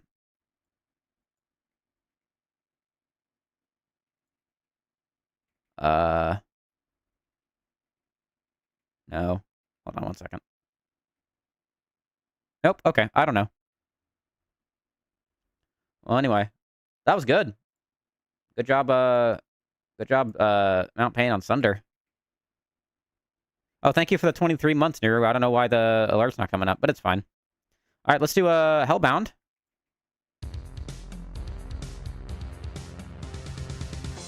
Hello there. I'm Mount Pain 27, and this is Dean of Doom, the show where we give grades to We played this classic and recently, contemporary so this will be Doom interesting. mods. Why? Because ranking things is fun. Today's episode will be dedicated to Hell. Sorry, I didn't really acknowledge this because I was like reacting to this for the first time, but the Sunlust background, that's a nice touch. Anyway. Hellbound, a one-man megawad released in 2013 by the Hungarian mapper Zoltán Z86 Sofalvi. Best known for its realism, grand scale, and for linking its maps into one seemingly continuous journey, Hellbound is almost exclusively constructed from IWAD I remember this map. and uses stock MIDIs for more than half of its maps, a fact which And this brings Z86's directorial influence to the fore. His was one of the most impressive megawads of its day, and it earned him a fan base that, even more than 10 years on, remains awestruck by his work. At the same time, disparagement of Hellbound has become so normalized across the years that its own Doom wiki page skewers it. Hellbound was praised for its aesthetic quality, but criticized for its gameplay, which many found to be mostly uninteresting. I disagree. I thought it was fun. Across 2 full playthroughs of Hellbound, that line and the generally negative sentiment that birthed it have stewed in my head. After a nearly 5-year wait, the impulse to write this episode came to me one September evening. For 2 weeks, it squeezed me until everything I wanted to say came out. Squeezed! What I present to you now is my honest reckoning with a megawad that I have always been fascinated by, but at times struggled to love. Hellbound fans and detractors alike, I hope this means something to you. Here's how the show works. Every map gets 1 grade for quality and 1 for difficulty. Hellbound is going to be an interesting little experience for me. Because when I started Hellbound, I was living in Texas. When I finished Hellbound, I was living here. So in the middle of this, I'm going to go through some stuff, but don't worry about it. I'll be fine. Grades go from A to F. Grade A levels are fun, memorable. Oh, was it really? Hold on. Doom, Wiki, Hellbound. Was it really?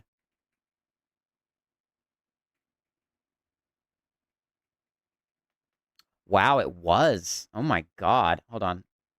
Can I see the changelog?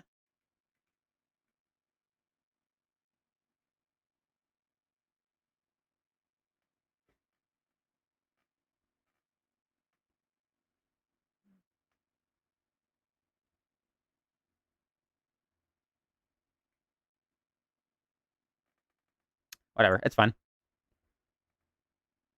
Man. Anyway. Visually distinctive, creative, and a fair challenge. We grade difficulty from X to E. X for extreme, E for easy. We know. Start each level, and levels making exceptions when it's just not worth it, with 1 moving. Now to the WAD. Map 1, Apartments. Awakened by a growl, you pick up your pistol, step into the hall, and gun down a former neighbor. The long walk to hell has begun. The reuse of the Icon of Sins theme is downright inspired here. There's something very sinister about using Doom 2's last soundtrack as the first piece of music in this. Not the first WAD we played to do this either. Slayer also did it. Megawad, as if Hellbound the WAD, not the band, is saying, not only is the nightmare not over, it's only just begun. Veterans should chew through Apartment's featherweight opposition, but it's pretty goddamn unnerving. Z86 might as well be announcing his bid for the Best Lighting of All Time award, and circa 2013, Hellbound is a strong case. Every room is painstakingly shaded, but the darkness is more than decorative. It's a full-fledged adversary. Keep your eyes peeled for a switch in the flickering corridor, and you'll get an early rocket launcher. It's more useful as secret hunting practice than as a weapon, unless you're that scared of arachnotrons. Apartments has a subdued malice that never fails to scare me into playing Map 2. Grade A-, difficulty D-.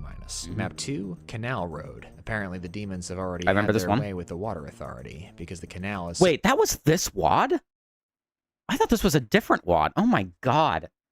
I was playing Hellbound for so much shit was going on when I was playing Hellbound, dude. It's unreal. So poisoned with sewage that it hurts on contact. Better to keep on the walkways regardless, because zombie sharpshooters have a harder time hitting you. Canal Road is a bit more indicative of what you can expect from Hellbound than the opener. Its pace of play is deliberate, attrition prompting carelessness is the leading cause of death, and the progression is occasionally obtuse. The blue key unlocks half the map, but it's stuck on the roof until you happen into this Hell Knight and the unmarked switchy guards. Humph. Sofalvi goes heavy on the heavy weapon dudes, and he's a master of the silent ambush.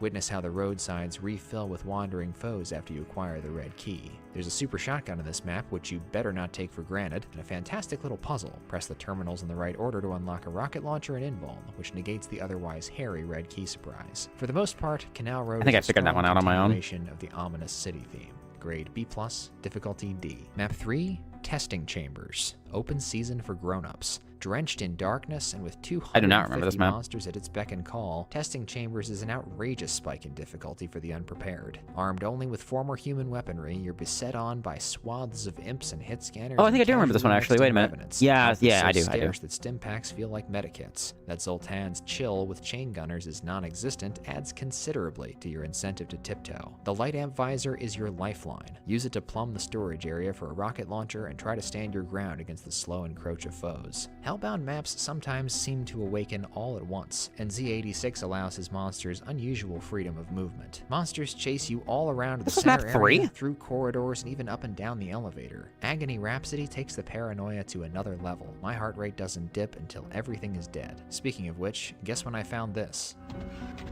Oh, hello. I don't think I Right ever at found the that. beginning. I didn't plan to get snake bit by a secret SSG right after warning you not to take it for granted, but for illustrative purposes, I'm glad this happened. Z86 believes in secret weapons, and missing them can completely change how you experience his maps. Depending on your point of view, testing Chambers Sans SSG is bracing survival horror or a huge pain in the ass. Grade B-, Probably pain in the ass. difficulty A-. I thought this was like map 9 or something. Map 4, processing plant. Alright, first things first. There you go. Thank you. Odd number. Actually, with or without the double barrel, processing plant is nowhere near as harrowing as last map. The straight-ahead shotgun combat makes for a humdrum stage, until... God. I think Hellbound sticks in the minds of so many players because it never lets you forget where you're going. This diabolic intrusion makes it seem like hell has its eye on you even at an unassuming level like this. It never lets the dread subside. Processing Plant is otherwise only noticeable for its debut of the Mancubus, which should look familiar to fans of Doom 3. Grade B-, difficulty Yeah. D+. Map 5, Underground. Underground is one of Hellbound's most memorable levels, both as a physical landmark and early example of Z86's relentless swarm-based combat approach. The I recognize opening's this hard midi to as well. negotiate from pistol start, and you better not forget to drop down this chute for a non-secret SSG and green armor before scanning your Metro card. As soon as you step foot on the tram platform, it ignites and demon teleports. Oh my god, this map was this wad too? How much of this did I block out from fucking IRL shit? Pinkies, Spectres, Hell Knights, Mancubi, and so many shotgunners, which sting like a swarm of hornets. Instead of facing them, I fled up the escalator and through the turnstiles. Obtaining the yellow key awakens another wave of foes in the tunnels, so clogging the platform that I couldn't physically punch through. It got pretty ugly. After culling the commuter horde, you'll be pretty banged up, so take it slow through the last few chain gunner guarded rooms. If you didn't find the rocket launcher until it was too late to be useful, take your frustration out on the exit imps. Underground can be a bit abrasive, but its nocturnal city ambience and lifelike details make it one of Hellbound's most identifiable locales. Grade B+, difficulty B. Good. Map 6, Gateway Lab. Borrowing some rooms from E2M4 and decking the dark halls with slimy gutters, computer panels, tech wall, and Doom Blue, Z86 This just feels like- builds a vintage This feels like two different wads from what I remembered. The first half and the second half just feel so different. tour of something gone horribly wrong at the good old UAC. Gateway Lab is slow-paced and pushes high-tech weaponry on you early, so most of it plays like a cutscene, albeit a satisfying one. You get enough cells to shoot the plasma recreationally. I think so. Yeah, I think trauma blocking. The secrets feel good to find and they're somewhat unobscure, and death spells plus low light equals instant atmosphere. The map title hints at what will be its centerpiece. Near the blue and red keys, you'll get a pair of glimpses at the final battleground, and when you approach the portal, it's on like Donkey Kong. Oh yeah, I think this was the room where I asked if I should play Fallout on stream, and I did. And boy, am I glad I did, because we're not playing Fallout 2. Sort of. 5 years ago, I was much more impressed by this dribble of demons, but still, who doesn't like a good portal to hell? Grade B, difficulty D. Map 7, Woods. Still one of the most effective nature and Doom presentations I've laid eyes on, Woods is a beautiful transition from your overrun hometown to its freshly corrupted outskirts. Z86 leads you on a serpentine hike through gnarled, torch-licked timber and caverns scored by lava. Once again, his stock MIDI usage is on point, waiting for Romero to play hasn't nodded up my shoulder since I first visited Monster Condo. One of the best songs in Doom 2. Woods gives you a rocket launcher first, and a switch in this hollow trunk reveals a plasma rifle, so you're never in serious danger. To me, that's what makes the trek to the Woodcutter's Lodge so much fun. I feel butterflies knowing that those grumbles in the dark aren't going to get me on the way back. I'm gonna get them. Its action may be set to a low volume, but Woods makes a big impression on this set. Grade A-, difficulty D. Map 8, Military Depot. I'm predisposed to like maps that use Jonathan L. Bizry midis and reference Evolution's sleeper hits, but I had a hell of a time. This midi's with growing on me. Military Depot. The lion's share of its 300 foes are packing heat, sound proliferates weirdly, alerting enemies early, and unless you spot the secret super shotty, you'll be woefully under-equipped. There's no painless method for dispatching the Courtyard Mastermind without it, and the single barrel can't handle any serious quantity of Pinkies, Revenants, Mancubi, and Hell Nobles. Unfortunately, even having the SSG can't keep you dry in a lead downpour. In the text file, Z86 remarks that he almost discarded this map, but only on account of it needing a style overhaul very badly. He apparently made it more non-linear. Maybe I'm not Oh. qualified to complain since it took me 10 minutes to realize I needed to ride the big lifts at the back of the hangar to progress, but I find Military Depot frustrating to navigate. It's all corners and locked doors and little elevators. I remember liking this map on first and second clear, but this time it made me pretty miserable. Grade C, difficulty B+. Map 9, Disposal Facility. Dreary. The immediately available SSG misrepresents disposal facilities' ease of access, trudging ankle-deep through corrosive slime and sewage, Oh, it's just Midi again. assailed by monster window dressing, clambering on high crags, and slowly Oh, bled the ranch dry dressing's by back. lost souls and cheap shots. You'll be lucky if you don't sink into this map like the horse from the Never-Ending Story. Sure, it's got some nice aesthetic touches, like the little green fires Those are breaking out good. in the basin spills, and the red key whisks you away for another glimpse of Oh, yeah, hell's this section. I smug remember this face. section. But Disposal Facility is predominantly barren and hostile. Z-Doomer that I am, I dumped unnecessary ammo on Hags these lost fingy. souls, and I also got the rocket launcher too late, so I did not have the resources to backtrack for the last few Oh, that kills. sucks. In my defense, all of those kills were decorative fluff, the rocket launcher is not easy to find, and when you run out of rad suits, the pain toll effectively locks you out of certain areas. I think this map is depressing by design, so here's a well-earned D, difficulty A-. Footnote, this has got to be the most useless invuln of all time. Map 10, I remember finding it and thinking, yeah, this serves no purpose. Cistern. Over and over, I've been warned not to spring ambushes Oh, and this run map, around yeah. like mad, but I just can't help myself. With a bit of patience, No, I'm in the same boat. If I know there's ambushes, I want to spring them all and fight, and that's my biggest problem is that I will always die to shit like that because, man, I like starting everything at once. prep work, Cistern can be dusted relatively easily. Slip into 2 opposing side rooms with a super shotgun and a switch that raises a bridge to the rocket launcher. Make sure to do this before you hit the button by the mega armor or you'll be rummaging Oh my around God. for better guns while wandering monsters converge and zombies block the way with bullets. There's a soul sphere in the water, so don't be afraid to fall down. I'm sore at Zoltan for burying Berserk in a secret. That he blockades objectives with barons and bacon That's rough. adds insult to injury. Other than ammo starvation, there's not much to fear from Cistern. The big fight wraps up early, and if you manage to grind your way to the red key control room, the rest of the map puts up little resistance. Grade C, difficulty B. Map 11, Venom Canyon.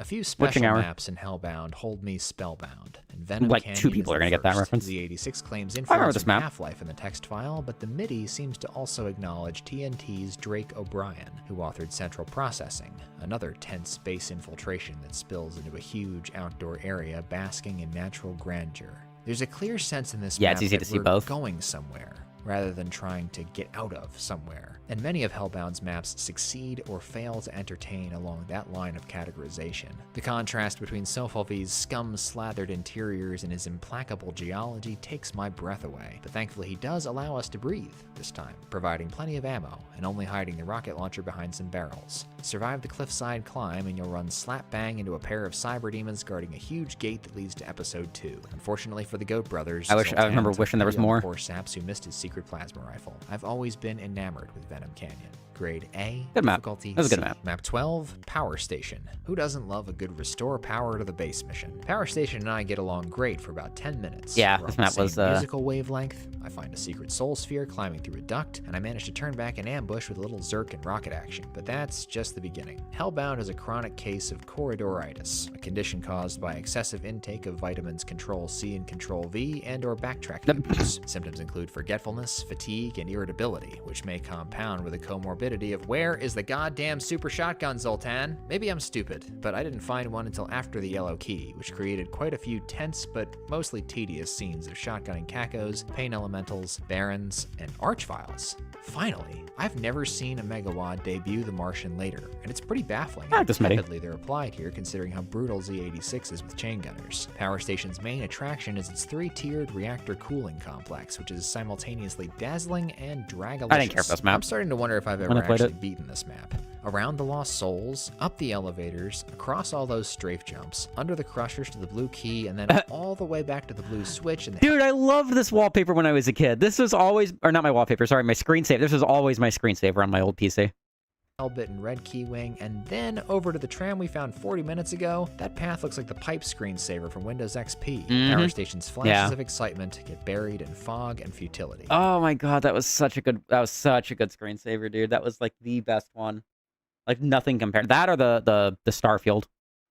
Like both of those, but I prefer the pipes. It's just so late 90s, early 2000s. By the time I found the Megasphere and the Plasma, it had already lost me. Grade C, difficulty Yeah, A-. not great. Map 13, Encrustation. Going into Encrustation wincing with one eye peeking through my fingers turned out to be the right move, because patience and caution flipped my most dreaded Earth map in Hellbound into one of my new favorites. Everything from the intro to the end of the Yellow Key arc is pure survival horror. You're fumbling in the dark. I remember this map being panicking hard. as enemies teleport behind you. Doors jam, encased in hellish gunk, and sweat pours down your face as your backpack slowly empties. If you're very careful, unlock yourself a plasma buffer, and don't enter the dark rail tunnel prematurely, you're treated to a huge sigh of relief in the form of this supply cache and the soul sphere you were promised at the start. Maybe I just got lucky to hit the beats the way Sofalvi wanted, but it's easier to stay the course in Encrust than in Power Station, and the badass BFG debut, which precipitates a blowout with a cyber demon and a parasitic hellkeep, seems intended to power fantasize. After further review, this map is rock solid. Corrupted set deco, pacing, resource calibration, and all. Grade B+, difficulty B. Yeah, I need to... Oh, what's up, Freedom Warrior? I don't remember map 28. Hold on, I'm gonna look it up because I've played it already, so I don't mind looking it up to see.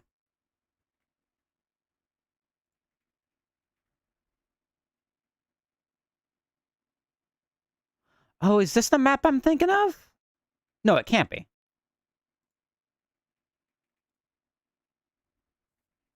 Mickey, please fucking load. No, okay. I was thinking of Ascension. I was thinking of map 29. No, I don't remember map 28. Map 14, Doom District. This is Sandy Peterson's dream for downtown fulfilled. This map was so good! What a maniacal thrill it is to leap off a skyscraper, guns blazing into a city block riddled with hellspawn. Doom District is the first map Zoltan labels hard in the text file. It's the first to exceed 500 monsters, and the initial hurdle of surviving 2 masterminds, a crowd of hit scanners, and some arachno firing lines is prodigious, especially without this soul sphere, but Doom District has infectious confidence, grandiose battles, and monumental, realistic environments. This is what Hellbound rules at. There was almost nothing like this in 2013. Going down had verisimilitude, but you couldn't traipse around the block and break into buildings. The 2 key fights, which deluged the streets with demons, are why this game was made. What awaits you after the train yard is the embodiment of hell on Earth. The entire city becomes a battleground that you won't have the resources to quash. Go ahead and see. I'm not used to getting so pumped up in this WAD, and I think that goes a long way towards my brushing aside some of Doom District's issues, like this arch file vaguely pointing to a chute that leads to the exit. It's pretty hard to notice if you're running on fumes and busy warding off a fleet of flying assholes. For its magnificent scale and pure swagger, Doom District is one of the all-time great city maps, and there's more where this came from. Grade It was really good. Difficulty A-.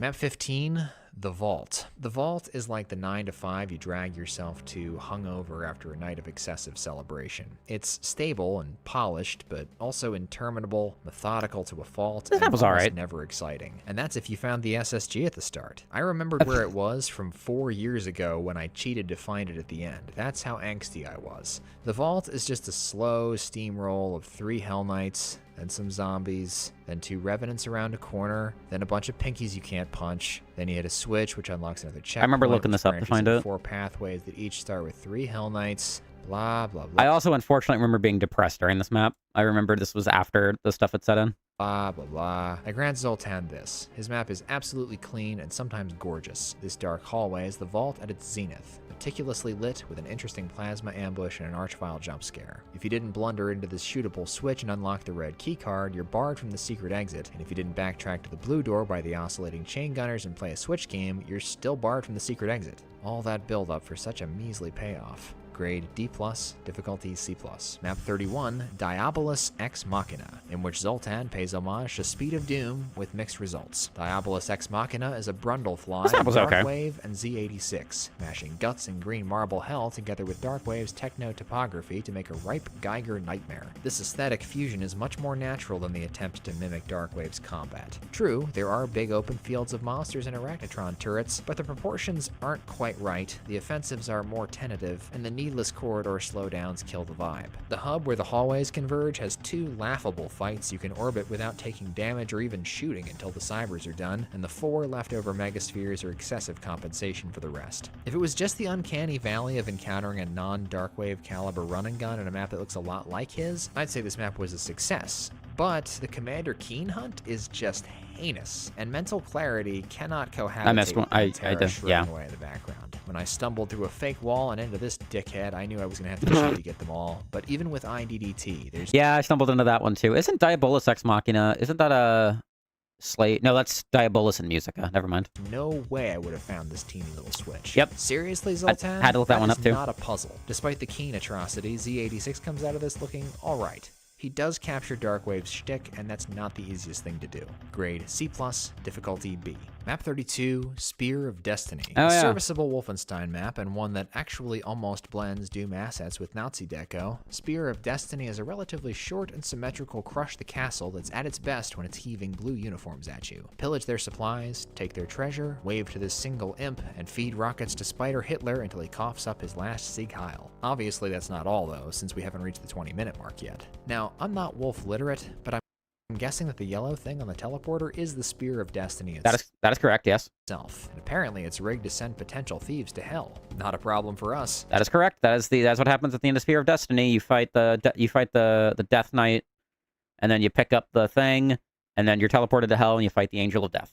That is what happens. Chop up some spectral German shepherds, poke behind the red key fortress for a BFG, and play an Uno Reverso on the vile surprise attack. The combat here is sluggish except for the Martians' BS trickery, and I'd have dismissed this map entirely if not for the ending, which returns you to the vault, now covered in sickly growth and squatted on by archviles. Yes, that's good. I've ever seen a map 32 stitch itself back into its Megawad's mainline progression, much less show the passage of time. The effort to preserve Hellbound's forward momentum and keep the narrative uninterrupted is admirable. Grade B-, difficulty B-. Yeah, I love when maps do that stuff.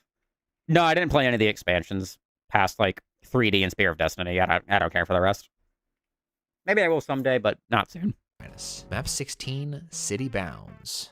In Venom Canyon, Hellbound... Okay, this one's a traumatic one because I remember I was like turbo depressed when I was playing this one. Awed us with powerful scenery and a sweeping cinematic perspective. In Doom District, Z86 demonstrated that he could turn his epic sets into war zones. City Bounds delivers on every bit of potential Sofalvi showed in those two areas. It's a breathless escape mission that cuts through an LA river-like trench and spits you onto an occupied bypass. The brutal pepper of hit scan and fire flingers can be mitigated with a secret blue armor and plasma rifle that you can find near the start. Even with bonus supplies, you're going to get scraped up on the way to the yellow key, where you'll find 2 free blue power-ups. Uh-oh. Awakened from some horrible hive, a throng of Kakos and pain elementals comes buzzing. The tiered layout favors their aerial mobility, and you don't have the firepower to shoot them all down. Add to this a spider demon in the darkened crossroads, and any wandering meat you left for later, and suddenly the whole map is an inescapable fight. A shifting, amorphous force with an acute sense of smell for not always. flesh. With the high ground, the rocket launcher, and a bit of courage, you can beat back the assault, teleport across the trench, and get ready for a stunning slugfest on the crumbling The map was fine. bridge. I could play the Like, it's snooty fun. slaughter connoisseur and humph at how this fight disintegrates without my lifting a finger, but I'd be missing the point. The demons took this city not with strategy, but with sheer numbers. If you don't keep running, they'll come back. And they'll never stop coming back. City Bound so mesmerizes me because it's such an expression of doom. The horde you're escaping from embodies the relentless entropy, hankering to topple everything humanity has ever built. Not while I'm still alive. This is Hellbound as people who love it see it. Grade A+. It was a good-ass map. It was really good. A-. I just wish I wasn't so depressed when I was playing it. But that's not the map's fault. That map was really good. Map 17, Starport. This is the triumph of Hellbound, the base-blazing corridor shooter. I praised this Megawad's open fights, but haven't yet warmed to its hallway hack and slash. This map is different because, again, we're going somewhere. Z86 gathers drama like rolling thunder, from dim tunnel scraps lit by beady LEDs to a massive airstrip shootout under a smoldering sunset. Zoltan, Another good-ass map. I think, yeah, I was probably depressed during this one too, but this map was also good as fuck. It was up Infamous Never Die. Yeah, hopefully it doesn't. Hopefully they remake it. I only react to his analysis videos, and he hasn't done one. That I can remember. But next time he puts out an analysis video, I'll react to it. gun humming through piles of undead and pumps Hell Knights and Revenants into your super shotgun's smoking end. This architecture is uncommonly pleasing, a natural ebb and flow of pits and walkways, open spaces and squeezes. Long sightlines are a standby, and Zoltan makes lethal use of arachnotrons to that end. They're like rooks on a chessboard, carving lines of death. Starport's handsome sci-fi interiors and futuristic widgetry take the cake. Two details I love especially are the levitating red key and the eerie sound of metal detectors. Oh. You can probably guess what this is all building up to, but still, the effect of 300 monsters going apeshit while spiders and cyber demons carve them into chunks always bowls me over. Starport scored a spot on Doom World's 100 most memorable maps, which has more or less canonized it as Hellbound's signature level. Personally, I'd have gone with City Bounds or another one we'll talk about later, but either way, Sofal V has by now proven himself a master of the big I don't know which one I think would be more Grade iconic. A, difficulty B. Map 18, Computer Complex. Do you like the shotgun? If you answered yes, then you will love Computer Complex. In this fanfic mashup of Phobos Lab and Okay, I'll try to be ready as quick as I can. Computer Station, the body count stacks over halfway up to knee-deep in the dead, and you'll get at least 300 kills with the single barrel. No exaggeration. Playtime depends on two things: your comfort level with corner cover pump action, and whether or not you find the super shotgun. It's the only useful secret in the map and hidden in true Romero fashion. This time, I have to salute Zoltan for hiding the double barrel. It doesn't feel right to use it in a Doom 1 map, so I politely declined it for this run, but it's available nonetheless, and rewards secret hunters who know of everyone's penchant for hiding things in Civilization 5 when we played this map. Hazardous areas. Except for the hateful task of shotgunning out of Also, I need to leave soon, so I'm going to try to minimize the pausing. Computer Complex easy and relaxing. Grade B, difficulty C-. Map 19, Frontier Lab. During its seething opening blowout, Frontier Lab seems poised to deliver incredible action and waves of sweet nostalgia for the shores of hell. Unfortunately, Frontier Lab downshifts into a slower-paced and much harder-hitting tribute piece than Map 18 after you gun down Archie and his cronies. Using the SSG is no longer elective with all the Doom 2 hefties around, not to mention this boxed cyber demon, but you've gotta berserk punch as many imps and pinkies as you can in the crate maze. It's the law. Expect fierce reprisals for touching keycards. Sneaking out of the side passage of the Crusher hallway actually makes the yellow ambush worse, because the demons also avoid getting squashed. The blue and yellow keys unlock a pair of switches that lower the skull in the room with the red accents and crystals, but in all the sprawl, it took me a while stuck on this map as well. Objectives. It's gorgeous sprawl, and it makes Tom Hall proud with its numerous nooks and interconnectedness, but some of the secrets are brutal. You can unlock a shrined E2M4 by climbing a crystal and hacking through some vines, but let's be honest, nobody finds the plasma rifle unassisted. A shootable switch is one thing. A shootable switch tucked in a dark elevator shaft that you have to hit while it's moving?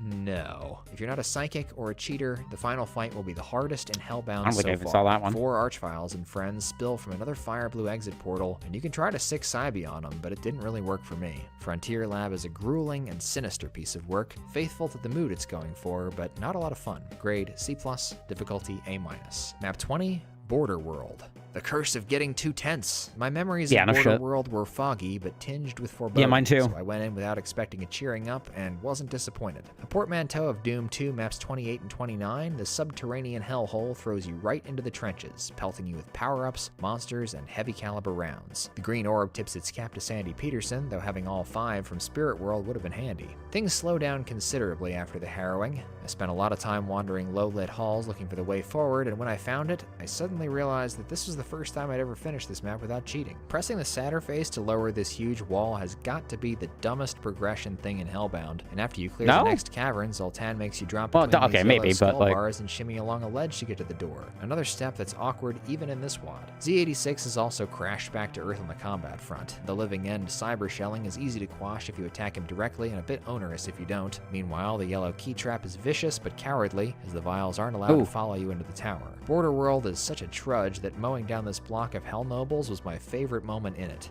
The fight's a joke, but the framing is cool. For 22 maps, we were Hellbound, but now we're hell here. I was gonna say that. Plus, difficulty A-. Map 21, the Gates of Hell. Turns out Z86's hell is quite orthodox. He's a bit hindered by vanilla textures, but the inverted I think I was here when I played this now. Lava biome, I'd already moved. Marble fort are all generic choices. South of Heaven, too, frankly. The Gates of Hell can be the shortest map in the megawatt if you sweep up the bridge battle more suavely than I did. The secret bulk cell at the start is critical to snuffing Sybe with ammo to spare for the dirty archvile trap at the exit. The bastard even locks the side doors on you to make you face him. Only at the end, when it turns up the heat, does the Gates of Hell escape lukewarmness. Grade C+, difficulty B-. God, it sounds Map so 22, bad, honestly. Stygian Depths. Yeah, that's more like it. Throw me in a cage and drop me into something horrible and weird. Stygian Depths rolls out the skull carpet and takes a step away from traditional hell, wrapping crumbling mine shafts, hot spots, and goo falls around a circle of death. Literally. Complimentary Berserk packs seem to be a perk of Hell's loyalty rewards program, and punching is a welcome alternative to the old boom click click. The red key fight and rabid aftermath is a bright spot, and the side swipe of vials at the yellow key can blacken your bacon, but Stygian Depths is dragged even further down by its slow chug of corridor fights and monster window dressing. Ranch The ending dressing. is terribly sudden. Grade B-, difficulty B-. Map 23, Fortress of Ages. Ah, the dichotomy Oh, this of map, Hellbound. yeah. Fortress of Ages dishes out doozies and disappointments in equal measure. Half rip-roaring slugfest, half dull-as-dirt skull-key combo lock. The opening act sizzles. Hit scanners are banging away, cacos are swarming in like they smell something good cooking, mancubus mortars are laying it on, lava's gushing down the hillsides and through troughs pierced by the wriggling appendages of some menace underneath. It's exhilarating. And it doesn't stop there. Hit a few switches to free an archvile and a bunch of pain elementals from the other side of the field, then the gates swing open and a cyber demon rides out with a line of fat boys at his back. God damn, Zoltan, this rocks. It makes the latter half all the more frustrating to have enjoyed the first so much. If you didn't have the patience to get rockets in the tentacles, you're not going to like the fortress. The central hub's This map was 7 okay. doors lead to less than 7 places, and mostly serve symmetrical designs which render combat ponderous. The Guts Labyrinth with its eerie red lights looks neat, but actually punching through it makes me feel like I'm stuck in 3D maze. If I'm allowed to make 2 Windows screensaver jokes in the same Oh. video. Save for a blip of excitement in the backyard yellow key battle, Fortress of Ages cools Didn't realize it was an dramatically actual in the second screensaver. half and bows out in putrid darkness. Once again, Hell successfully separates pleasure and me. Grade B-, difficulty B+. Map 24, City of Pandemonium. City of Pandemonium is one of my 2 most unfondly remembered maps in the final episode. Staring down the barrel of 600 foes and enormity painted the colors of bloody stool, I was not expecting an underdog story, but it seems the years have wrought a change in me. The time had been that City of Pandemonium's ramshackle run and gun made me skittish and irritable, but now my standard game plan is go make trouble. Doing this will remember mobilize this map a as well. carpet of small encounters into one huge chase, riding wave To save after time, crackling because I need to get going like really soon, I'm gonna put my shoes and stuff on while I'm watching this just to save a couple minutes. wave of Don't mind me. foes in the streets is a joy amplified by Z86's Sunder light proportions and a restrained detailing hand akin to Plutonia II Gusta's. The Blood Harbor, rubble, and pried-up cobblestones create a sense of contrast and focal length with the towering surroundings. Cacodemons look so small from up here. I doubt this map is popular. It's a long key hunt with a fair few oblique progression choices, like the teleporters that connect the blue key crevasse with the rest of the map. And this meat wall fight is tough to defend. It makes the invuln useful for once and justifies the free BFG, but without God mode, it clunks. By rights, Pandemonium's 40-minute runtime should exhaust my good grace, but I seem to have developed Hellbound brain. The excessive runtimes don't bother me, and I'm not getting lost so much as immersed. Grade A-, difficulty B+. Map 25, Bastion of Void, I curse your beauty. It only Dark Tranquility, I disappoints. remember this. Without the secret SSG, which is hidden in this non-bloody skull cabinet, your time in Ex Bastion nihilo. of Void will be abject misery. This is the Super Talk about the Shotgun's MIDI. most egregious omission, and Bastion will serve as Hellbound's scapegoat as such. Even with the double barrel, it's a cruel plod dominated by break action reloads and sweating down the digits on the bottom right. It was not a good decision to make everything revolve around the fortress, which is one of Hellbound's most stilted and creatively bankrupt structures. Talk about the MIDI. Symmetrical, surrounded by pathways with invisible bumpers, stalked by a cyber demon who exists only to leech your ammo, and stationed with non-optional archviles and revenants which must be either boringly sniped or met at the top of lifts and coverless boxes. Absolute gutter stuff. Bear in mind when you're hacking through this maze that you'll have to come back here, and it's going to be worse the second time. Save more ammo than I did. Oh, and don't forget about the fake wall BFG that you'll never, ever find unless didn't you find catch that. the two-sided line def on your auto map. Heinous. For maybe all I I've did. talked up Z86's quiet ambushes, they do have potential to Talk about the fizzle, MIDI. and Bastion of Void's final posse got lost looking for me, adding unintended comedy to this map's list of malfunctions. Bastion of Void looks like $1,000,000. The airwalk sequences make hay with that awesome apocalypse sky, and Zoltan's set design exudes his Talk about the regular music. grim confidence, but this time I'm afraid it's unearned. Grade D. No! Difficulty A. Map 26, Forbidden Archviles. I mean, Archives. Oh, this map. I A remember. library surrounded by a moat filled with pinkies and arachnotrons? Is this Doom 64? Ha! Yeah. I knew it! Symmetry is typically considered a mistake of redundancy or laziness, especially when monster placement is duplicated with the layout. Players will certainly be seeing double in Forbidden Archives, but it does have a nefarious purpose here. Between the shelves, it's almost quiet but for the distant stomp of cloven hooves, and it's not easy to keep your bearings in an environment that repeats itself so. Track down 2 switches in the stacks and the cyber find collectors will be freed. I've commended Z86 for his wandering monster ambushes, but Forbidden Archives takes the concept in unpleasant direction. After you get the red and yellow keys, demons spill into the building and collect in the crannies. A generous reading of the next 20 minutes goes like this. The archive's symmetry and numerous choking doorways create tremendous tension as the Archvile archivists prowl between the shelves with an ever-growing host of horrors. I am paying attention, Do don't you worry. cut and run, or do you set your jaw and enforce the quiet rule? An ungenerous reading goes like this. Wow, that was really annoying. Photogenic Yeah, and that's right, moody that's as the accurate. setting may be, Forbidden Archives does not justify its length or raw inefficiency. Grade D+, difficulty A-. Map 27, Crimson Abyss. Remember a few maps ago, I don't remember how many it was, when I referenced something called Hellbound Brain? I'm pretty sure that was just I also don't concussion remember how many symptoms. The blood is dribbling off the ropes, and I'm trying to hit the one in the middle, folks. Every round feels like 40 minutes because it is. Crimson Abyss bulges with muscle-bound brutes, and its style is thy flesh eviscerated. Gut stalactites dripping from the ceiling, juices bubbling up between the floorboards, and whatever's left of the dead mashed into an ungodly brew for Satan's host to get drunk on. This might be Hellbound's diciest insertion. That sounds Booby okay, I traps and remember. sturdy fiends everywhere you turn. Thank you. Picking up the rocket launcher exposes you to Zippy the Cyber Demon and a load of unwanted attention. It's worth the hassle of chopping down Zippy to have one less death threat in your peripherals. Teleporters in this map are not at all trustworthy. Exhibit 1 is the Red Key Gallery, too choked with pinkies and Hell Knights to escape without buckets of plasma. Blood pun not intended.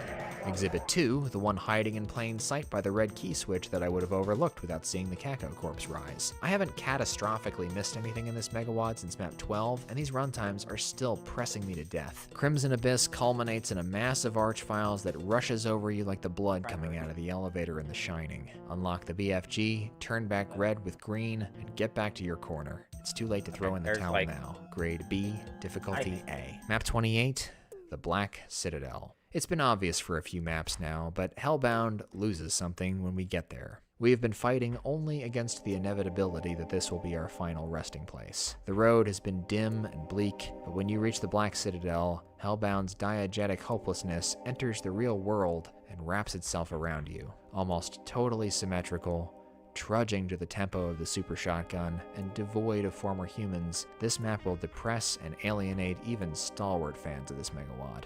Everything you do on one side of the map, you must also do on the other. Oh, I remember this map now. Pairs This map of was kind lifts, of... pairs of doors, pairs of switches, pairs of demons. The tedium is unyielding, like a pinky's foot stamping on Doomguy's face forever. Only by finding the BFG, intentionally mashing the gas through the final fight, and ignoring the completely optional Cyber Demon in the yellow pit did I wring drops of fun from this stone. Sign of evil? Sign of mapper's fatigue? Sign of laziness? You tell me. The Black Citadel is Hellbound at its most soulless and procedural, but it has one silver lining. It sends you into the next map, unsuspecting. Grade D-. Yeah, Ascension's difficulty very B+. good, I remember.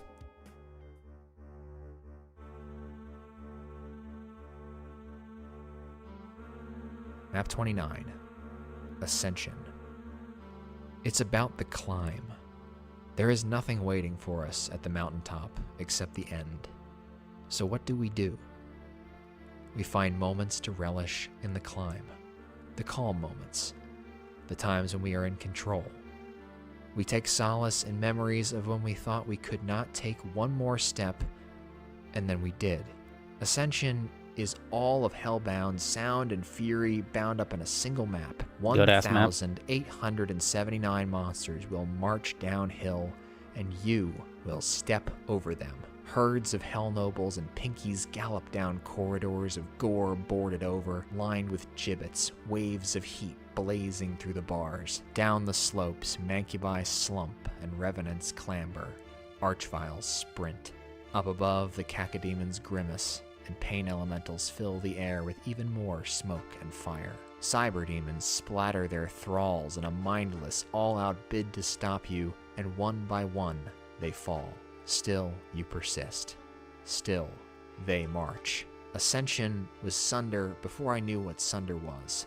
An inexorable crush of more and more and more demons in a world without hope.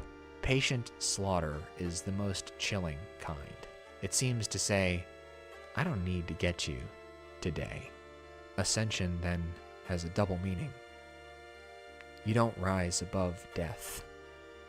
You rise above being afraid of it. I know this map by reputation. I've played it before in context, and I've obviously seen more impressive displays of carnage in the last 5 years, but I did not expect to be so impacted by it this time. With a bit of help from Lee Jackson, Z86 completed Hellbound's Book of Revelation. This is where we were headed.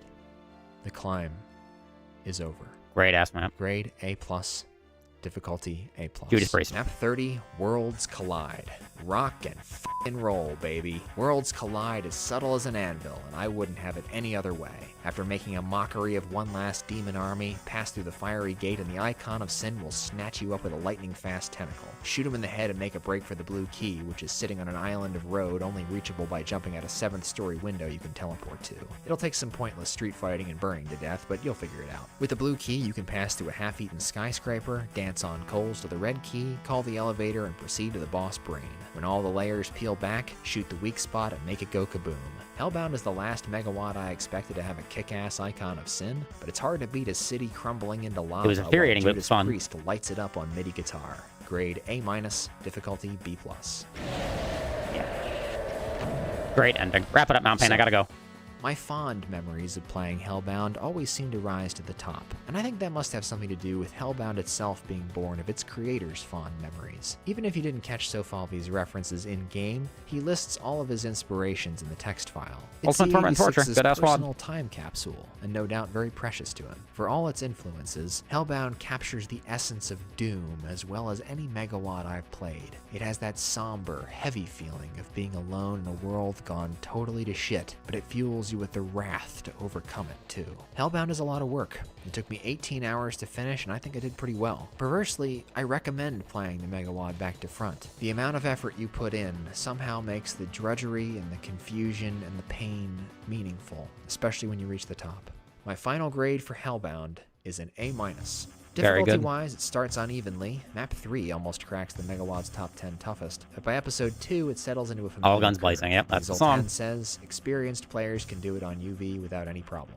Now for my Dean's List. Valedictorian, Map 29, Ascension. Yep. Salutatorian, Map 16, goes to Map 28, the Black Citadel. Thank you. Okay. Is there an after credit scene? There is not. All right. Well done, Mount Pain. That was a really good fucking episode. It was really good to revisit Hellbound. I wish I had more to say, but I'm extremely tired and I gotta go, so no outro. I'll see y'all Sunday night for Resident Evil 2. Goodbye, everybody. Facecam gone. Goodbye.